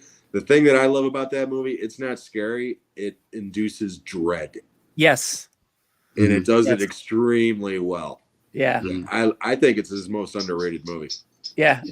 There's the one scene again. I must have a thing for like long shots, but there's that thing, the scene where the guy is out in the parking lot and he goes, "I've got a message for you, and you're not going to like it." Yeah. Pray for death. Pray for death. Yeah, that one and In the Mouth of Madness, I always come back to, and it seems like you can get a little bit. You see something different every time you watch it. So they're good ones to get into sometimes. Yeah, that one I've got to revisit. I've only seen that one once, so I will definitely put that on my list to check back out. But that's my number 4. the Apocalypse trilogy. With Yeah. The Thing. Yep. With Carpenter. Those are his 3 Apocalypse movies. Awesome. All right, my number 3 is Young Frankenstein. Yes. Movie. I love that movie. I find it so, and there's like different things that you can, just the chemistry between Marty Feldman and Gene Wilder in that movie is so wonderful. And Terry Garr is so fantastic. I just love her. So she was like one of my first real crushes when I seen because I actually see, this is another, because like I said, horror movies before, Mr. Mom, she was pinnacle, for me. And then it was just like, and then after seeing Mr. Mom, I found out that she was in this movie called Young Frankenstein. But I was a little kid when, Young Frankenstein was out. I was like 5. So I didn't really discover that until after seeing Mr. Mom. And I'm like, oh, what else is she in? So, and then she was always on Letterman all the time, where Letterman get her to take a shower in his bathroom, So, but yeah, Young Frankenstein's such a great movie. It's a classic. Abby Normal. Yeah, I just watched that the other day. Yeah. Did you really? I always like the part with Cloris Leachman where she's says whatever and the horses freak out. Frau Blucher. Frau Blucher. That scene's always ruined for me now, because I don't know if I sent you guys all the bloopers that they had for that. And every time they were doing that, Marty Feldman, and she goes, "Will you stop, you petulant shit?" Because he's just like making with the eyes and stuff like that, and he just and they just all bust out laughing with her. So yeah, number 3 is Young Frankenstein. Yeah, he was perfect for to be Igor. Yeah. Igor. Isn't there a scene where his hump moves to it does that like 3 or 4 times during the movie. Okay. It's a running joke. Yeah, that's man. I love that movie. I just watched it the other day again for about the 1,000th time. Yeah, it's my second favorite comedy of all time, because we did the top 10 comedies, and Blazing Saddles was 1. Oh and Young Frankenstein was 2. Both of them 1974 from Mel Brooks. So 50 years old. What a year! I mean, come up with another director that had that. Yeah, 2 classics. It's 2 in best 1 year. films. I think Spielberg did it 1 year where he had 2 huge hits in 1 calendar year, but I don't remember what the movies were off the top of my head. Yeah, but that's neither here nor there. Nope. Okay, number 3, right? Yep. Number 3, this movie's been mentioned a couple of times already, but here we go. 3rd time's a charm. A Nightmare on Elm Street from 1984. Nice. I've told this story before, but I'll tell it again. I worked at a movie theater when that movie came out. I was 17 years old, And part of my job was on Thursday nights. Movies came on separate reels that ran about 20 minutes long, and we would splice them together and make one giant donut that would be on a platter system and go through the projector. On Thursday nights, we would need to put together the new movies and take apart the old ones. And Nightmare on Elm Street was one of those movies I put together. The theater closed that night. I snuck back in and I watched it by myself in an empty theater alone. And it scared the living shit out of me. And it's truly the last movie that I was ever scared at. I've had jump scares before. I've been creeped out since, this and that. That is the last movie that truly terrified me. And it might have been the circumstances that I saw it in. I mean, think about it. You're alone in this big ass theater watching that shit. Okay. And then having to go downstairs and turn off the boiler. Okay. But it is, to me, it's the perfect slasher type movie. It's just, it's perfect. So yeah, Nightmare on Elm Street is number 3 for me. Fantastic pick. They wouldn't let you watch the movies. What's that? They wouldn't let you watch the movies on a Thursday night because we actually we didn't get paid for it, but we got encouraged because it was we got to basically proof the print. Well, so we made sure it was ready for the first day. It depended on it. See, at the time, I had only been working there for about a year, and I was under 18, so they didn't want their insurance wouldn't cover minors without some adult there. So that's why I snuck in, for that one. But eventually, I started doing that because I would even tell the boss, hey, I'll watch the movie to make sure there's no issues. And he'd be like, okay, if you did your job right, there shouldn't be any issues. Right. But yeah, like I said, that's probably my favorite theatrical experience ever. I mean, it's one I'll remember until the day I die. That's awesome. Wow. Yeah, that's really cool. Yeah. My next pick is Dawn of the Dead, 1978. Good. Just love that one. I mean, I know a lot of people love it and everything, but man, it's one of those movies I just love watching anytime. And then over the years, there have been some really cool releases of it. I even have a Japanese laser disc of it, and with 2 different versions. And I don't know, it's just one of those. It's probably my favorite Romero movie for sure. Mm-hmm. Oh yeah. So, yeah, and also like Day of the Dead and stuff. I just don't I don't watch it as much, but I do really like it. I love all of his Dead movies. I do. Yeah. Well, let me take that back. I'm not a huge fan of Survival of the Dead, and I can take or leave Diary of the Dead. I like it for what it is, but but the original 3 and even Land of the Dead, I love all 4 of them. I think they're great. Yeah, I like Land of the Dead pretty good too. And what was I going to say? I don't know. Anyways, my dog's barking. I'm sorry. It's okay. I got to go to I used to work for Babbage's. I got to go to a Microsoft conference, and it was actually held at a hotel right down the street from Monroeville Mall, where filmed that. So I actually walked around in the mall for a little bit. I didn't. They hold conventions there all the time, but I just walked around the mall.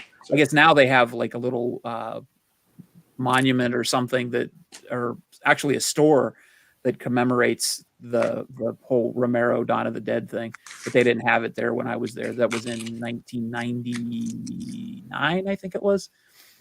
But I just walked around the mall, and it was kind of interesting to be there. Yeah, I would love that. Yeah, I would love that. Yeah. All right, my number 3 pick is An American Werewolf in London. Great movie. From 81. This is a movie. It was in my it still kind of is in my top 5 movies of all time. And I used to watch it once a year. Just absolutely love the combination of comedy, horror, the performances from David Naughton and I can't remember the other guy that's in it. Griffin Dunn. Thank you. Yeah, the chemistry between those 2 characters is great. Especially at the beginning, when they're walking across the moors. I love that movie. And of course, the Rick Baker special effects. Just absolutely some of the best practical effects you'll ever see in a movie. So yeah, and I don't think you'll ever see another use of the Muppet Show in a horror film like that. So yeah, that's my number 3. Sorry to take up all the time, but real quick, since you mentioned American Werewolf in London, I saw that on a double feature in 1981. I was 14 years old at a second run theater with a hole in the roof to where rain was coming through. Okay, I mean this theater was beyond nasty. But anyways, a double feature matinee of American Werewolf in London and Halloween 2. Awesome. Wow. 75 cents. Nice. Wow, Yeah. Nice. that's tremendous. That would be awesome. That's another one of those theatrical experiences I'll never forget. Yeah, that's amazing. I didn't discover American Werewolf in London until home video, and I got it on VHS. And that's one I wish I would have seen on the big screen. I've never gotten a chance to see it on the big screen. Yeah. But I did get to meet David Naughton. I have a signed copy of my Blu-ray from him. So That's awesome. Very neat. yeah, got to see him at Cinema Wasteland in I think it's in Strongsville, Ohio, is where that's at. Right outside of Cleveland. They have it every year, twice a year, and he was there once. So I got Did to he see him. sing "Making It" to you? He did not, but he did talk about it. We Yeah. brought it up. That was a Yeah. great song. The other Yeah. thing about that movie that a lot of people don't realize is it won the first Best Visual Special Effects Oscar Hmm.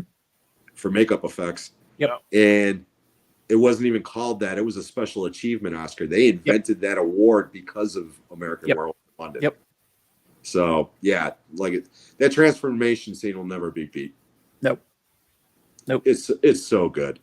I think when I did a written review of American Werewolf in London back in like 1997, and I think if you've seen any highlight reel of practical effects, you've seen that transformation scene. Oh, yeah. Probably It's iconic. because it's one of the best, if not the best of all time. Plus, you've seen it in the Thriller video too.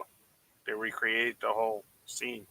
Well, Well, Rick, Michael Jackson Thriller. yeah, they Yeah, did sort of a somewhat. low rent version of it. Yeah. I mean, John Landis directed it. So, Yeah. Yeah, I want just to bring that up. What happened to John Landis? I What mean, happened to him? No, he it was directed just a like- string of flops. Yeah. okay. I mean, because I got in this discussion with another friend because it seemed like he lost his luster after the Twilight Zone movie. No, he had No? some Okay. solid hits. He had some solid hits after that, but no, Okay. he had too many misses to the point Gotcha. where people were like, I mean, Innocent Blood is a good movie. Yeah. That's from the early '90s, but it's Oh, not a okay. great movie. Okay, and then he did Oscar with Stallone, and then he did a couple of other middling comedies. Mhm. But Okay. after Twilight Zone, he did Three Amigos. He did Trading Places. I mean, Oh, yeah. he had some solid hits after that. Okay. Yeah. I just it's one of those like in the early '80s, like you always the Landis. Well, a lot of people don't like him because of what happened on the Twilight Zone, and because they think that he got away with whatever. Yeah. Okay, Mhm. and that's fine. That's valid. But yeah, exactly what Yep. he's saying right there.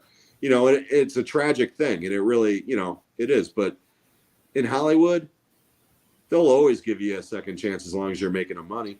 Yeah. Yeah, I mean- that's true. Think about it. Money talk. So Yep.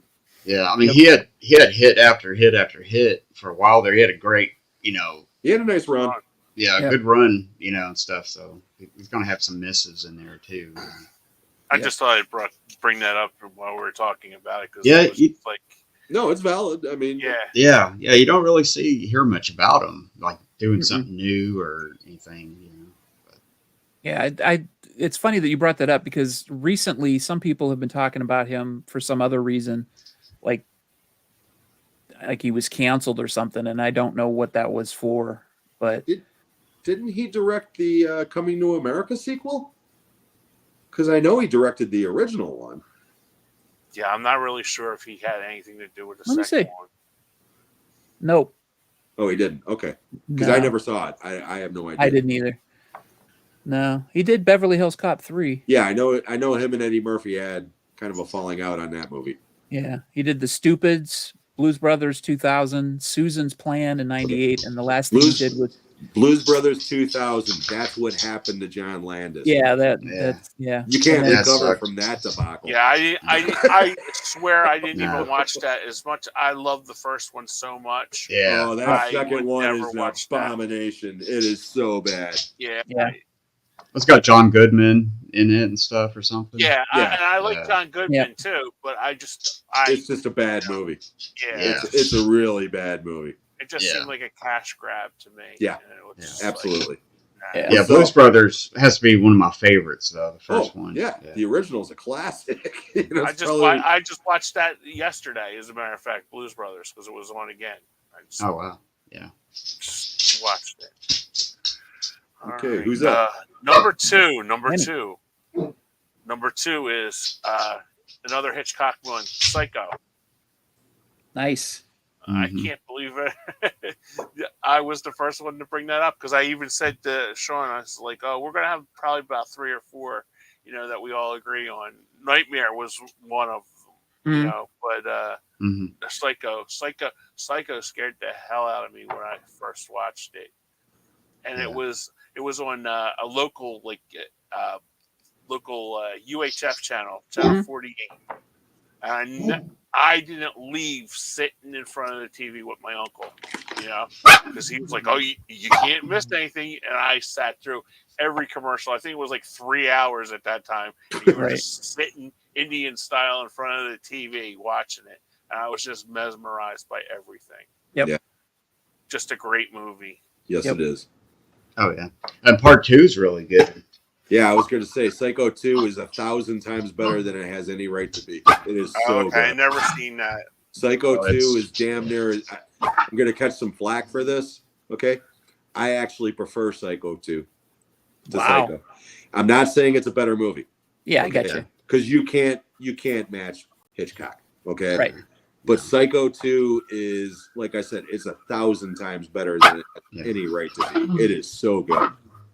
So if you get a chance to Yeah. check that one out, Kenny, please do. It's yeah. I'm putting it. I have my phone, and I have a list of all the ones that I've never even heard of Mask of Red Death before, or that Sharon Tate movie. So I will be investigating that one. I actually just have Sharon Tate movie on my phone. That's what I have. So it's like, Yeah.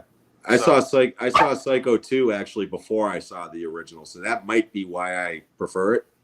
oh, okay. Because my mom had just gotten her driver's license when Psycho 2 came out. So we went to a lot of movies, that summer. Mhm. And that was one of them. She took me to see it. And she was like, she didn't want to see it because the first one terrified her to where she wouldn't take a shower for years. She would take baths, Oh, okay. And I talked her into taking me to see the second one. And yeah, that movie, like I said, it's one of the best horror sequels ever. It is so good. And it's streaming on the Netflix, by the way. Yeah. Plus, was it Meg Tilly? Meg Tilly's just Mm-hmm. gorgeous in that movie. Meg Tilly, Yeah. Robert Loggia. I mean, it's Yeah. got a great cast. How many Mhm. sequels did they actually end up making to Psycho? Were there 4. 4? There's four. think it's There's 4. 4 Psycho movies and a remake. Yeah. Okay. But Yeah. to be fair, the 4th one was originally a Showtime movie, so it wasn't a Yeah. theatrical release. Yeah. And Okay. that one's a prequel. Okay. Yeah. What did And you guys think of the Vince Vaughn version? I hated it. Really? Yeah. Okay. I was going to say I never watched it just because of the first one. I never watched it either. I just I'm not Vince Vaughn is like hit or miss with me because he kind of plays the Oh, he's same fine. character in every. Yeah, I like earmuffs. No, I mean he's earmuffs, fine. He's earmuffs, fine as Norman Bates. Oh, okay. He's not the problem. The reason why that movie sucks is because it's literally a shot-for-shot remake in Oh, color, okay. and they added one little thing, and that's seeing Vince Vaughn jerking off while he's looking through the peephole. Yeah. That's the only difference. Everything Yeah. else in that movie is a shot for shot, and it's like, why bother? It's Watch the pointless. original. Yeah, that's what I heard at the time, that they were going to do it shot by shot and stuff. So I never even watched it just to see how they did it, because it was. I Just saw it theatrically. I saw it Oh, wow. theatrically, and I was so pissed off, I almost walked out Oh, because wow. it was just, it was like, I don't like remakes that much, but if you're gonna do a remake, do something new with it. You know, like the Definitely can't do that. Dawn of the Dead remake is a perfect example. Yeah, that's You a know, good one. They Yeah. take the Yeah. genesis of the idea and then they just expand it, you know, in different ways, and that's great. You know, to me, The Thing is another great example of, you know, taking that general idea of scientists finding a Martian, you know, in Antarctica. Mm, In that original movie, it ain't no shapeshifter; it's a human carrot. right. Human vegetable. Yep. Okay, I'm up, right? Yep. Okay, number 2, and it has been mentioned already. George Romero's classic Dawn of the Dead. To me, the greatest horror movie of all time. It's the only exception I made to this list because I said that I was going to do my favorite, not the greatest. But to me, Dawn of the Dead is the greatest horror movie of all time. It's epic. I love it so much. My brother Greg introduced me to Night of the Living Dead when I was way too young. It was the first horror movie I ever saw. And that started my horror movie phase. When Dawn of the Dead came out, it was unrated. I was too young to see it. I was only 12 years old when that movie came out. I waited 3 years to see that sucker on VHS. And it just blew me away. The effects, some of the zombie effects, as far as like some are blue, some are green, or whatever. Yeah, Okay. yeah. That okay, I'll give you that. Okay. But the actual gore effects are still amazing. I mean, the helicopter blade scene is amazing. Yep. Yeah. The idiot sticking his arm in the blood pressure scene for whatever reason and getting ripped to pieces. It's amazing. Yeah. So yeah, Dawn of the Dead, like I said, greatest horror movie of all time. Number 2. Yep.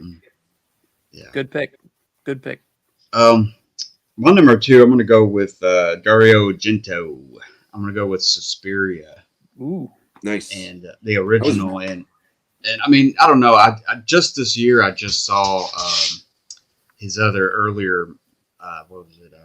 I saw some of his early stuff, but then I saw Deep Red Mm-hmm. and I can't think of the name, but I like those a lot too. But I had only seen them once or twice or something. But Suspiria, I've seen it tons of times, and I don't know. It still just has that eerie, just weird. The colors and just I don't know. It's kind of weird. That movie's about atmosphere. Yeah, totally. Yeah. Atmosphere and aesthetics. Yep. Yeah, no, it's a classic.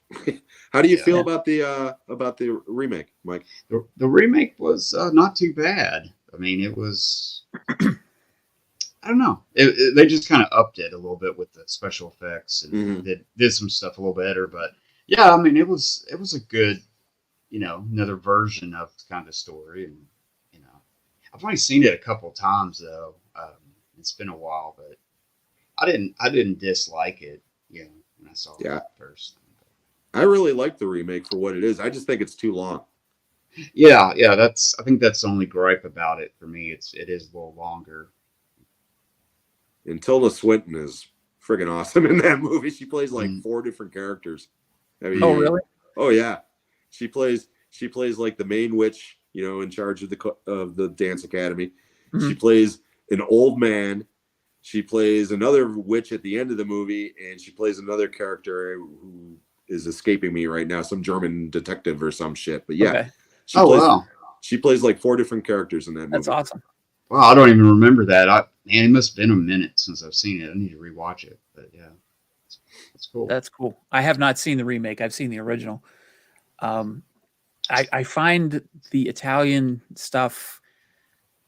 I appreciate it, but I don't find myself enjoying it a lot. Mhm.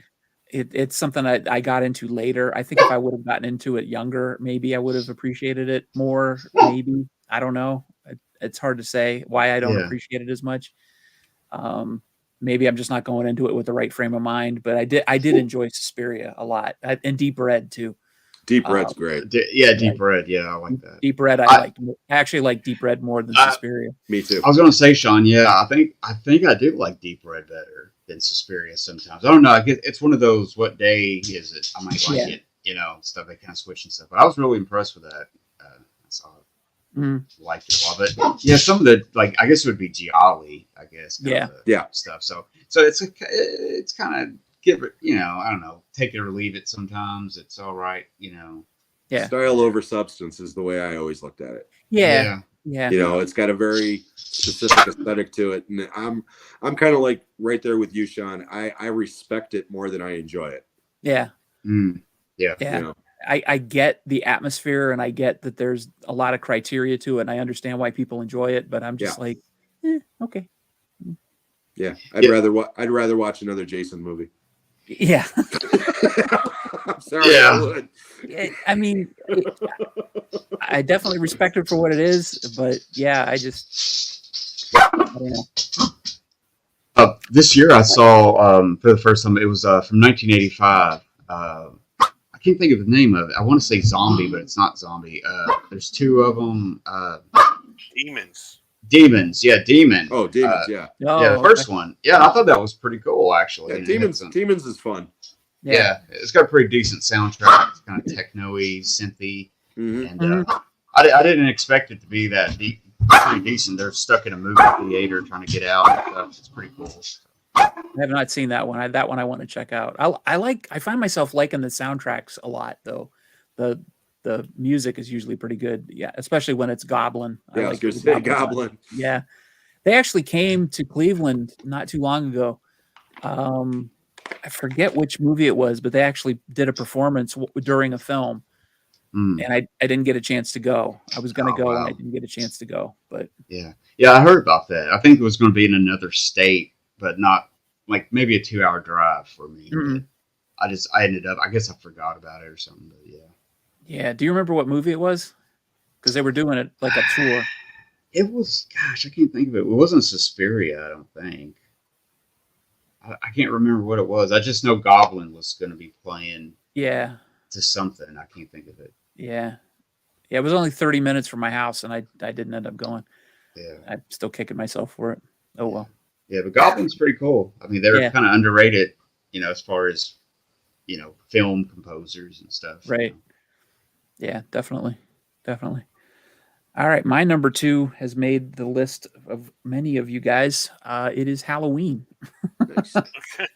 which is probably my favorite horror film of all time. My number 1, I hesitate to call it a horror film, so we'll see what you guys think. But definitely, Halloween is my favorite horror film of all time. Like the story I keep telling about me sitting in front of the TV, it was so forbidden for me to watch it. And I managed to get away with watching it. And then I found out that I was watching it because I wasn't supposed to watch it, but that I ended up loving it anyway. And then watching it afterwards when I could, finding that I could watch it over and over again and still find new things about it that I loved. And then, getting into the whole genre. And so it's what really got me into modern horror. I always watched the old stuff, the monster movies and horror movies when I was a kid from the 50s and 60s and stuff. But that was the one that got me to watch new stuff. And I mean, looking back on it now, it's, you look at my list and everything's from the 80s. But I still watch a lot of the news, new stuff that's coming up now, but I wouldn't if it wasn't for Halloween. That's what got me into horror. Yeah, the 80s was a good time for horror though. Yeah, it was. Yeah. And that's the reason that there isn't that much new stuff on my list, because we're talking about favorites. I appreciate and I love a lot of the new horror that comes out. It's just I haven't had a chance to watch them over and over and over again. Right. So I don't have that familiarity with them, and I don't. Yeah. I mean, if we expanded this to a 25 or a 50, maybe they'd be, bubbling under. But right now, my comfort movies are all probably from the 80s and the 60s and the 70s and whatnot. So. Yeah. I was going to say like A24 has been putting out some good stuff. Yeah. The Witch. Yep. What do you call it? Heredity. Heredity. Yep. Hereditary. Hereditary, yeah, and then Yep. gosh, what's that other one? Midsummer. Midsummer and stuff like that. Yeah, Yeah. pretty interesting. Taking Mhm. taking it up a notch, kind of a rebirth of kind of original horror. Yeah. Not remakes, not Yeah, and that's the thing. I think that a lot of the I don't want to say the kids because that makes me sound like grandpa, but but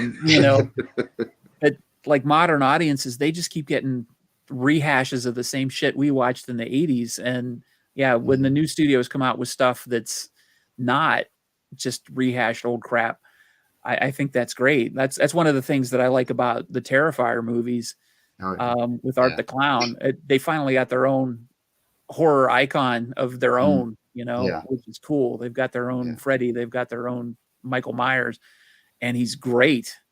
Mhm. And I think that's really cool. So yeah, the A24 films are great.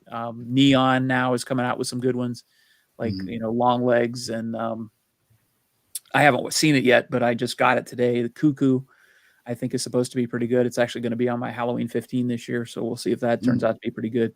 Yeah. But yeah, there's a lot of good stuff coming out, and The Substance, which I keep hearing about, which I haven't seen yet. Yeah. Yeah, my buddy Carlos said that The Substance is great. Yeah. Oh, I definitely want to check that one out. Yeah, I'm going to check Yeah. that one out too. So Yeah. it's a good time to be a horror fan. So yeah. Well, even Thanksgiving, he's got that character of the what's his name? The But, Pilgrim. yeah, the Pilgrim guy. Yeah, that could be a whole, Yeah, Cleaver. series. Yeah, series of stuff. 'Cause that's. yeah. I thought that was really good. It kind of put my belief in new horror again for a while because I was kind of, there were some good ones, but I just kind of, it was like a new discovery for me. So Yeah. I liked it a lot. Yeah. Cool. All right, Kenny, My Number one, Kenny. do your little drum roll. Should My have brought my number one drumsticks out here. I could have done it on the table. My number one is Frankenstein, Oh wow. The original? the original Frankenstein. Great I movie. love that movie. That's what primarily got me to buy this set was the Frankenstein one. Frankenstein, right? Yeah. I just It's Frankenstein. I just Frankenstein. Frankenstein. He's a sympathetic figure. The flower scene just kills you. Yeah. You know? Yeah. And it's just that he just wanted to see beauty, Mhm. and not be harmed. And it's just it gives you the feels, it's more deeply involved than just a monster movie, and that movie touched me more than Dracula, Oh, yeah. Oh, yeah. it just I just really love it. And that was the first movie I popped in when I bought the set was Frankenstein. Mhm. So Yeah, it looks Yeah. great in 4K. Frankenstein is so good, and Great movie. that's my number one. Nope, that's a fantastic pick. Yeah. And before we get to you, Jim, I just want to give a shout out to Caveman for encouraging everybody to hit the like button for us. So Thank you so much, very much. Caveman. Man, thank Hey, you. Gamen. Okay, my turn. Yep. Great pick, by the way, Kenny. Oh, Yeah. thank you. Definitely. Okay, my number one. Without a doubt, my favorite horror movie of all time. It's not even close. 1982, John Carpenter's classic, The Thing. Oh, yeah. Nice. I was lucky enough to see this one theatrically. My dad took me to see it. Me and my buddy Rob, this would have been June of 82. So I would have been about 2 months shy of turning 15 at the time. And my father did not like horror movies that much, and he didn't like science fiction movies, but he loved the original, The Thing from Another World from Howard Hawks from the 50s, because he was a kid at the time. So he agreed to take me and my buddy to see it, and it blew us away. And That's awesome. the last time we were talking about horror stuff, I made a mistake when we were talking about jump scares. Mhm. And I said that the Freddy Krueger tongue with the phone was like one of the best jump scares. No. The blood test in The Thing, when that blood jumps out of that fucking dish, that is without a doubt, outside of a movie that came out in the 90s that we were talking about also, Kenny, which I don't know if you finished yet. It's probably the best jump scare ever. It's Which just one? The Exorcist 3. Did you? I did finish that. Oh, yeah. Did you like that When jump he's scare? when he's got him against the wall in the yeah. The nurse just. You know No, the what? nurse. The Yeah. nurse. That Hallway almost made my Yeah. almost made my list. That is, I'm not kidding you. That is one of my honorable mentions. One of my Oh, yeah, honorable definitely. mentions. Man, that's That movie is great. But yeah, Yeah. but before that jump scare, the blood test and The Thing. I mean, everybody always Yep. talks about the dog or when they're doing CPR.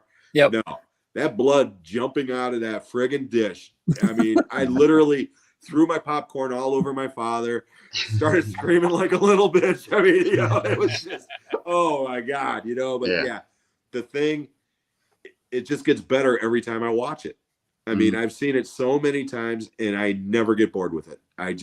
It makes me happy every time I watch it. So That's Yeah. awesome. Yeah, it's like I can. So, Yeah, it's like I can watch that more than Halloween when it comes to John Carpenter. I may like it more. I don't know, than Halloween. But yeah, just that whole scene of them doing the blood test. Each one's going one by one, and that's a great scene. Yep.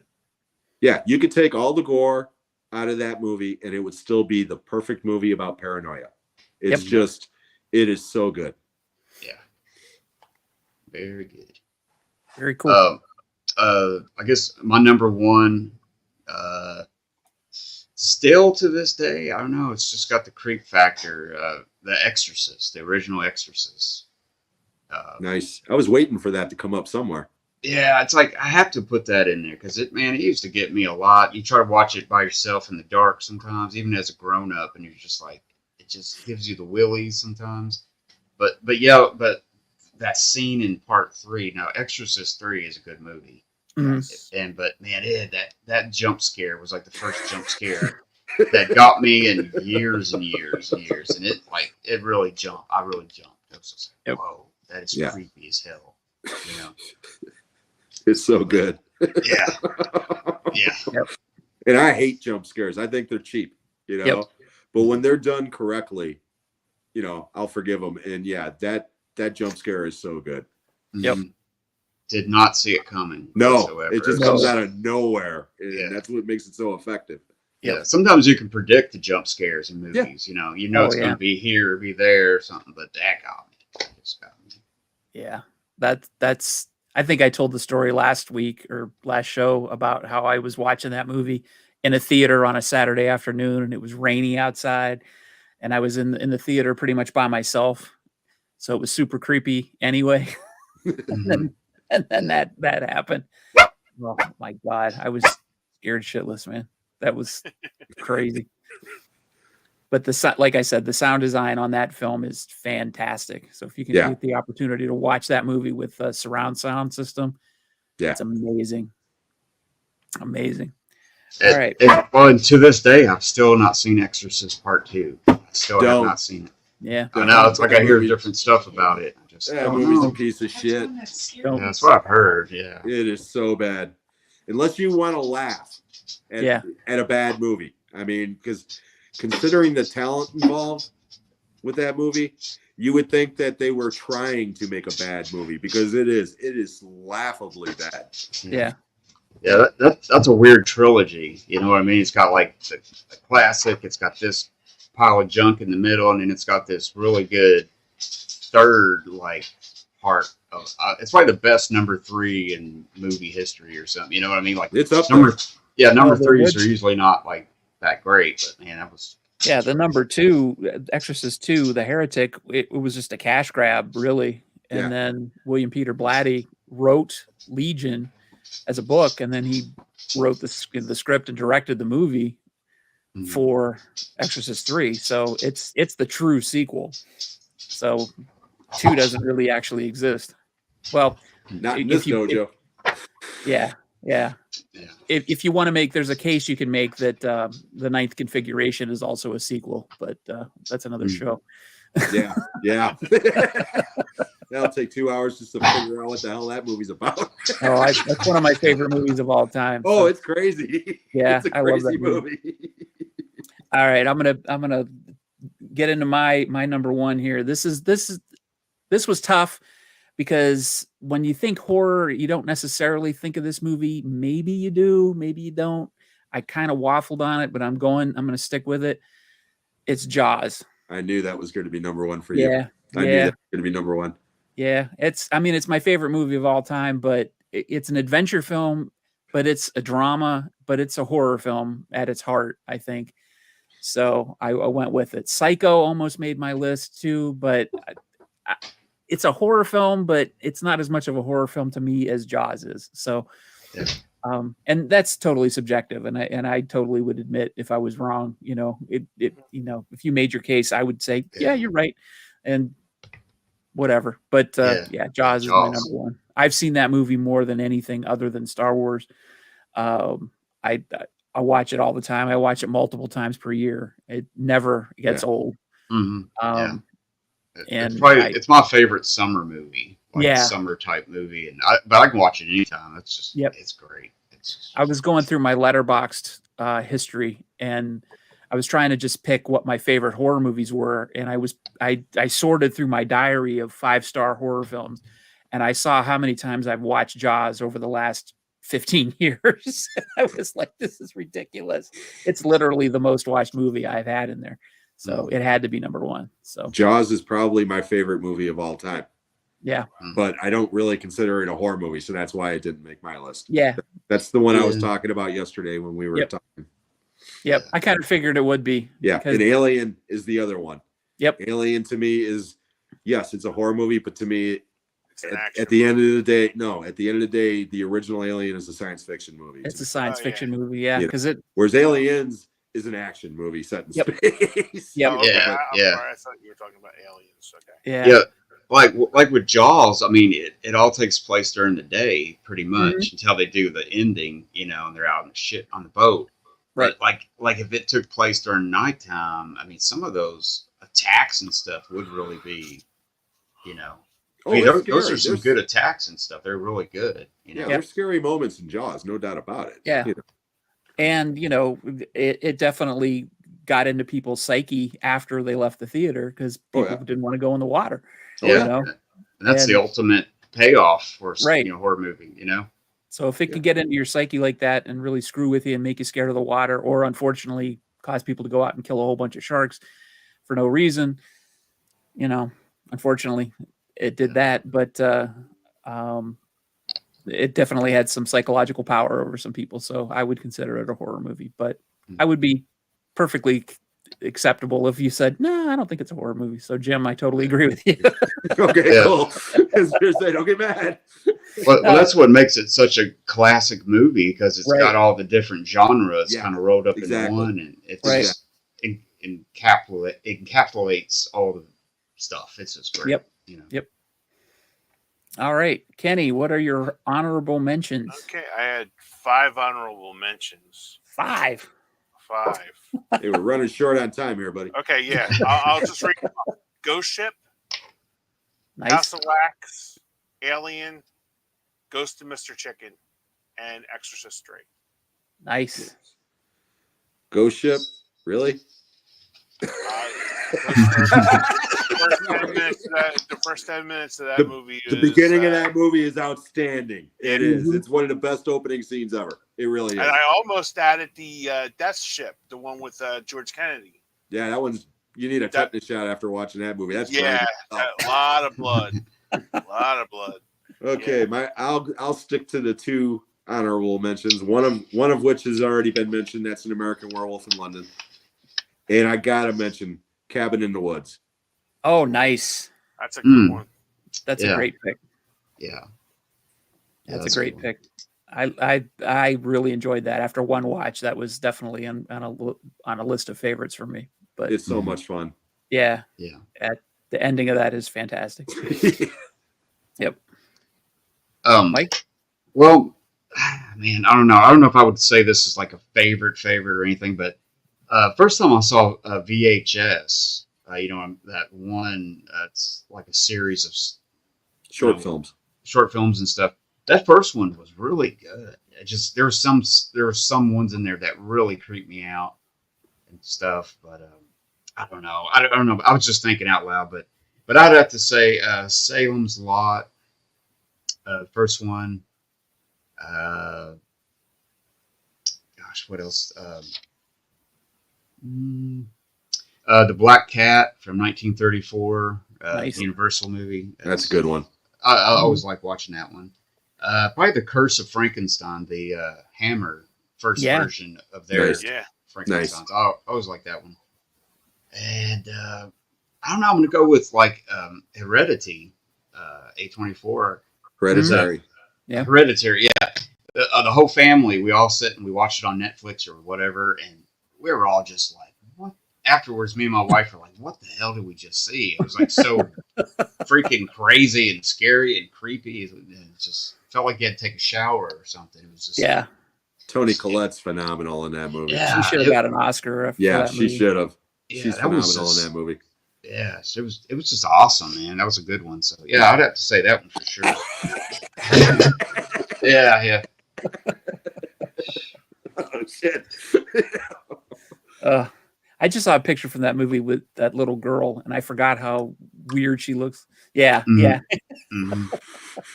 Yeah, I did too. I had to think for a minute. I was like, oh man, but it's not just about this little girl doing weird stuff with like a No. bird and stuff. It was all this other stuff in the house. yeah. The Yeah. weird, It's the It's a good movie, mom. man. It really Yeah. is. It's a It's slow just a burn, but it's collection of really weirdness good. from the word go.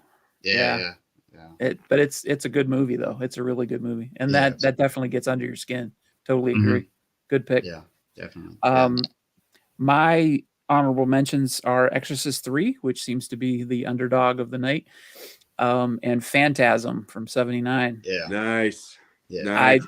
I One. struggled not to put that on the list, but I haven't really watched that one lately, and I don't watch it a lot. But I love that movie. That's just a great movie. Boy. Yeah, Yeah, the It's all Blu-ray that came out a few years ago, maybe 6 years ago, is a really nice transfer of it. Mhm. It's a real nice. It's got some Remastered interviews and one. stuff on Yeah. it. I really like that. yeah, I have that. It's really good. I got to meet Don Coscarelli down in Dallas not too long ago, and I went to the Texas Frightmare weekend, and everybody was lining up to meet him, and I never got a chance to meet him. So I was kind of bummed I didn't get a chance to talk to him or say anything to him. I went to the airport to get a plane home, and he was standing right next to me. Wow. Oh, wow. That's Wow, awesome. what are the odds of that happening? So I Yeah. just said, "Hey," and I shook his hand. I didn't take up any of his time or fanboy or anything. I just said, "Hey, I really appreciate your movies." And You didn't ask Thanks- him about thanks for- Bubba Hotep? yep, I love Bubba Hotep. So do I. Yeah. Yeah, that's a good one. That's a good late night movie to watch. It's pretty cool. Yep. Bruce Campbell, baby. Yep. All right. Well, we are at 2 hours. We did not do movie recommendations, but I think the whole night was pretty much movie recommendations. Yeah. So Well, I I've think got we can- one more if I can plug it real quick. yeah, go right because ahead. This movie's phenomenal, and a lot of people have never even heard of it. It's from 2012. It's from director Rui Kitamura, who also directed Versus and The Midnight Meat Train, among other movies. This movie is called No One Lives. And it is a phenomenal slasher movie. Oh, cool. Please check this movie out. It I'm is gonna check that out. so Yeah, I'll write that one down. and it is Yeah. extremely gory, and it's all practical effects. Nice. And it's a throwback to those over-the-top gore fests from the 80s. Luke Evans is the killer, and he's phenomenal in this movie. I'm telling you, please check No One Lives Out. It is so good. I It's on wrote it Tubi. down. Cool. Yeah, definitely. Is I'll it? watch it. Yeah, it's Awesome. actually a WWE movie. Don't let that throw you off. There's no wrestling in this movie.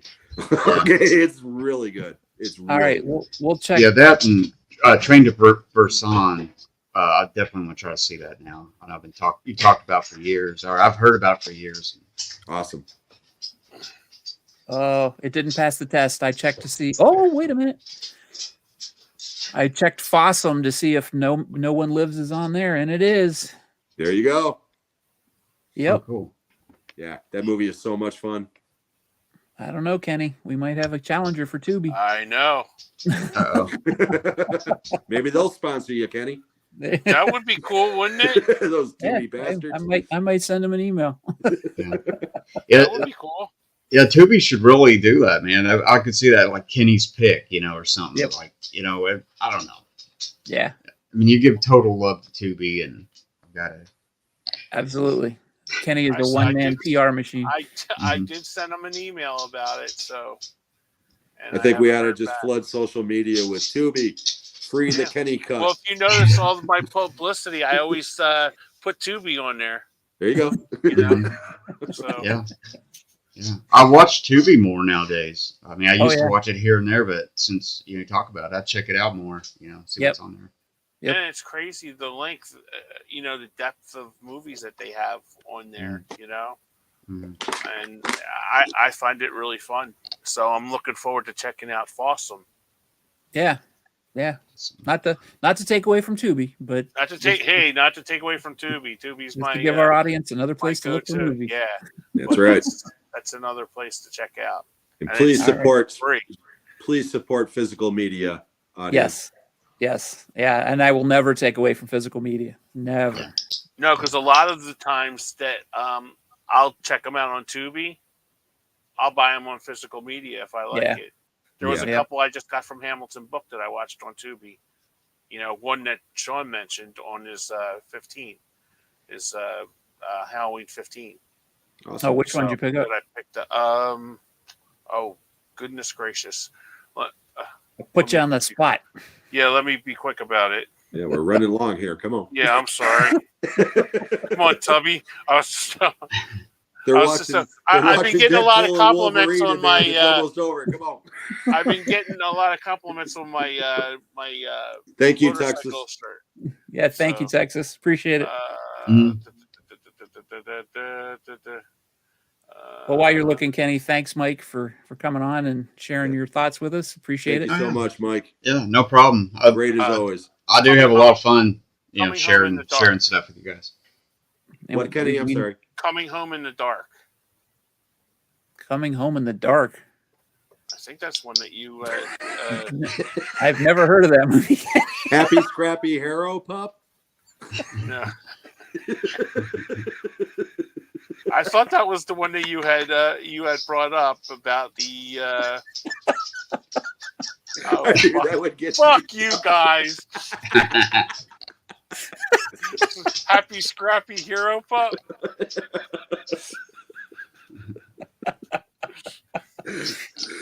Oh my God. Oh, well, I'll have to it look was- that it up, was- Kenny. It was one that you had mentioned on your top 15 Okay. because I I'll had take your word seen for it and then I watched it and I'm like, fuck you guys.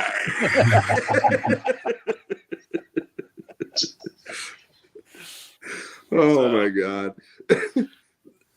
All right. Kenny, we'll have to- Yeah, really.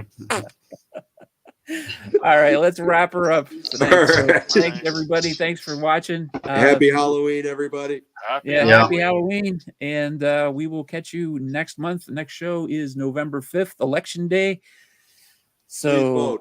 yeah, please Regardless vote. of your Get out party, there and vote. please vote. Yep.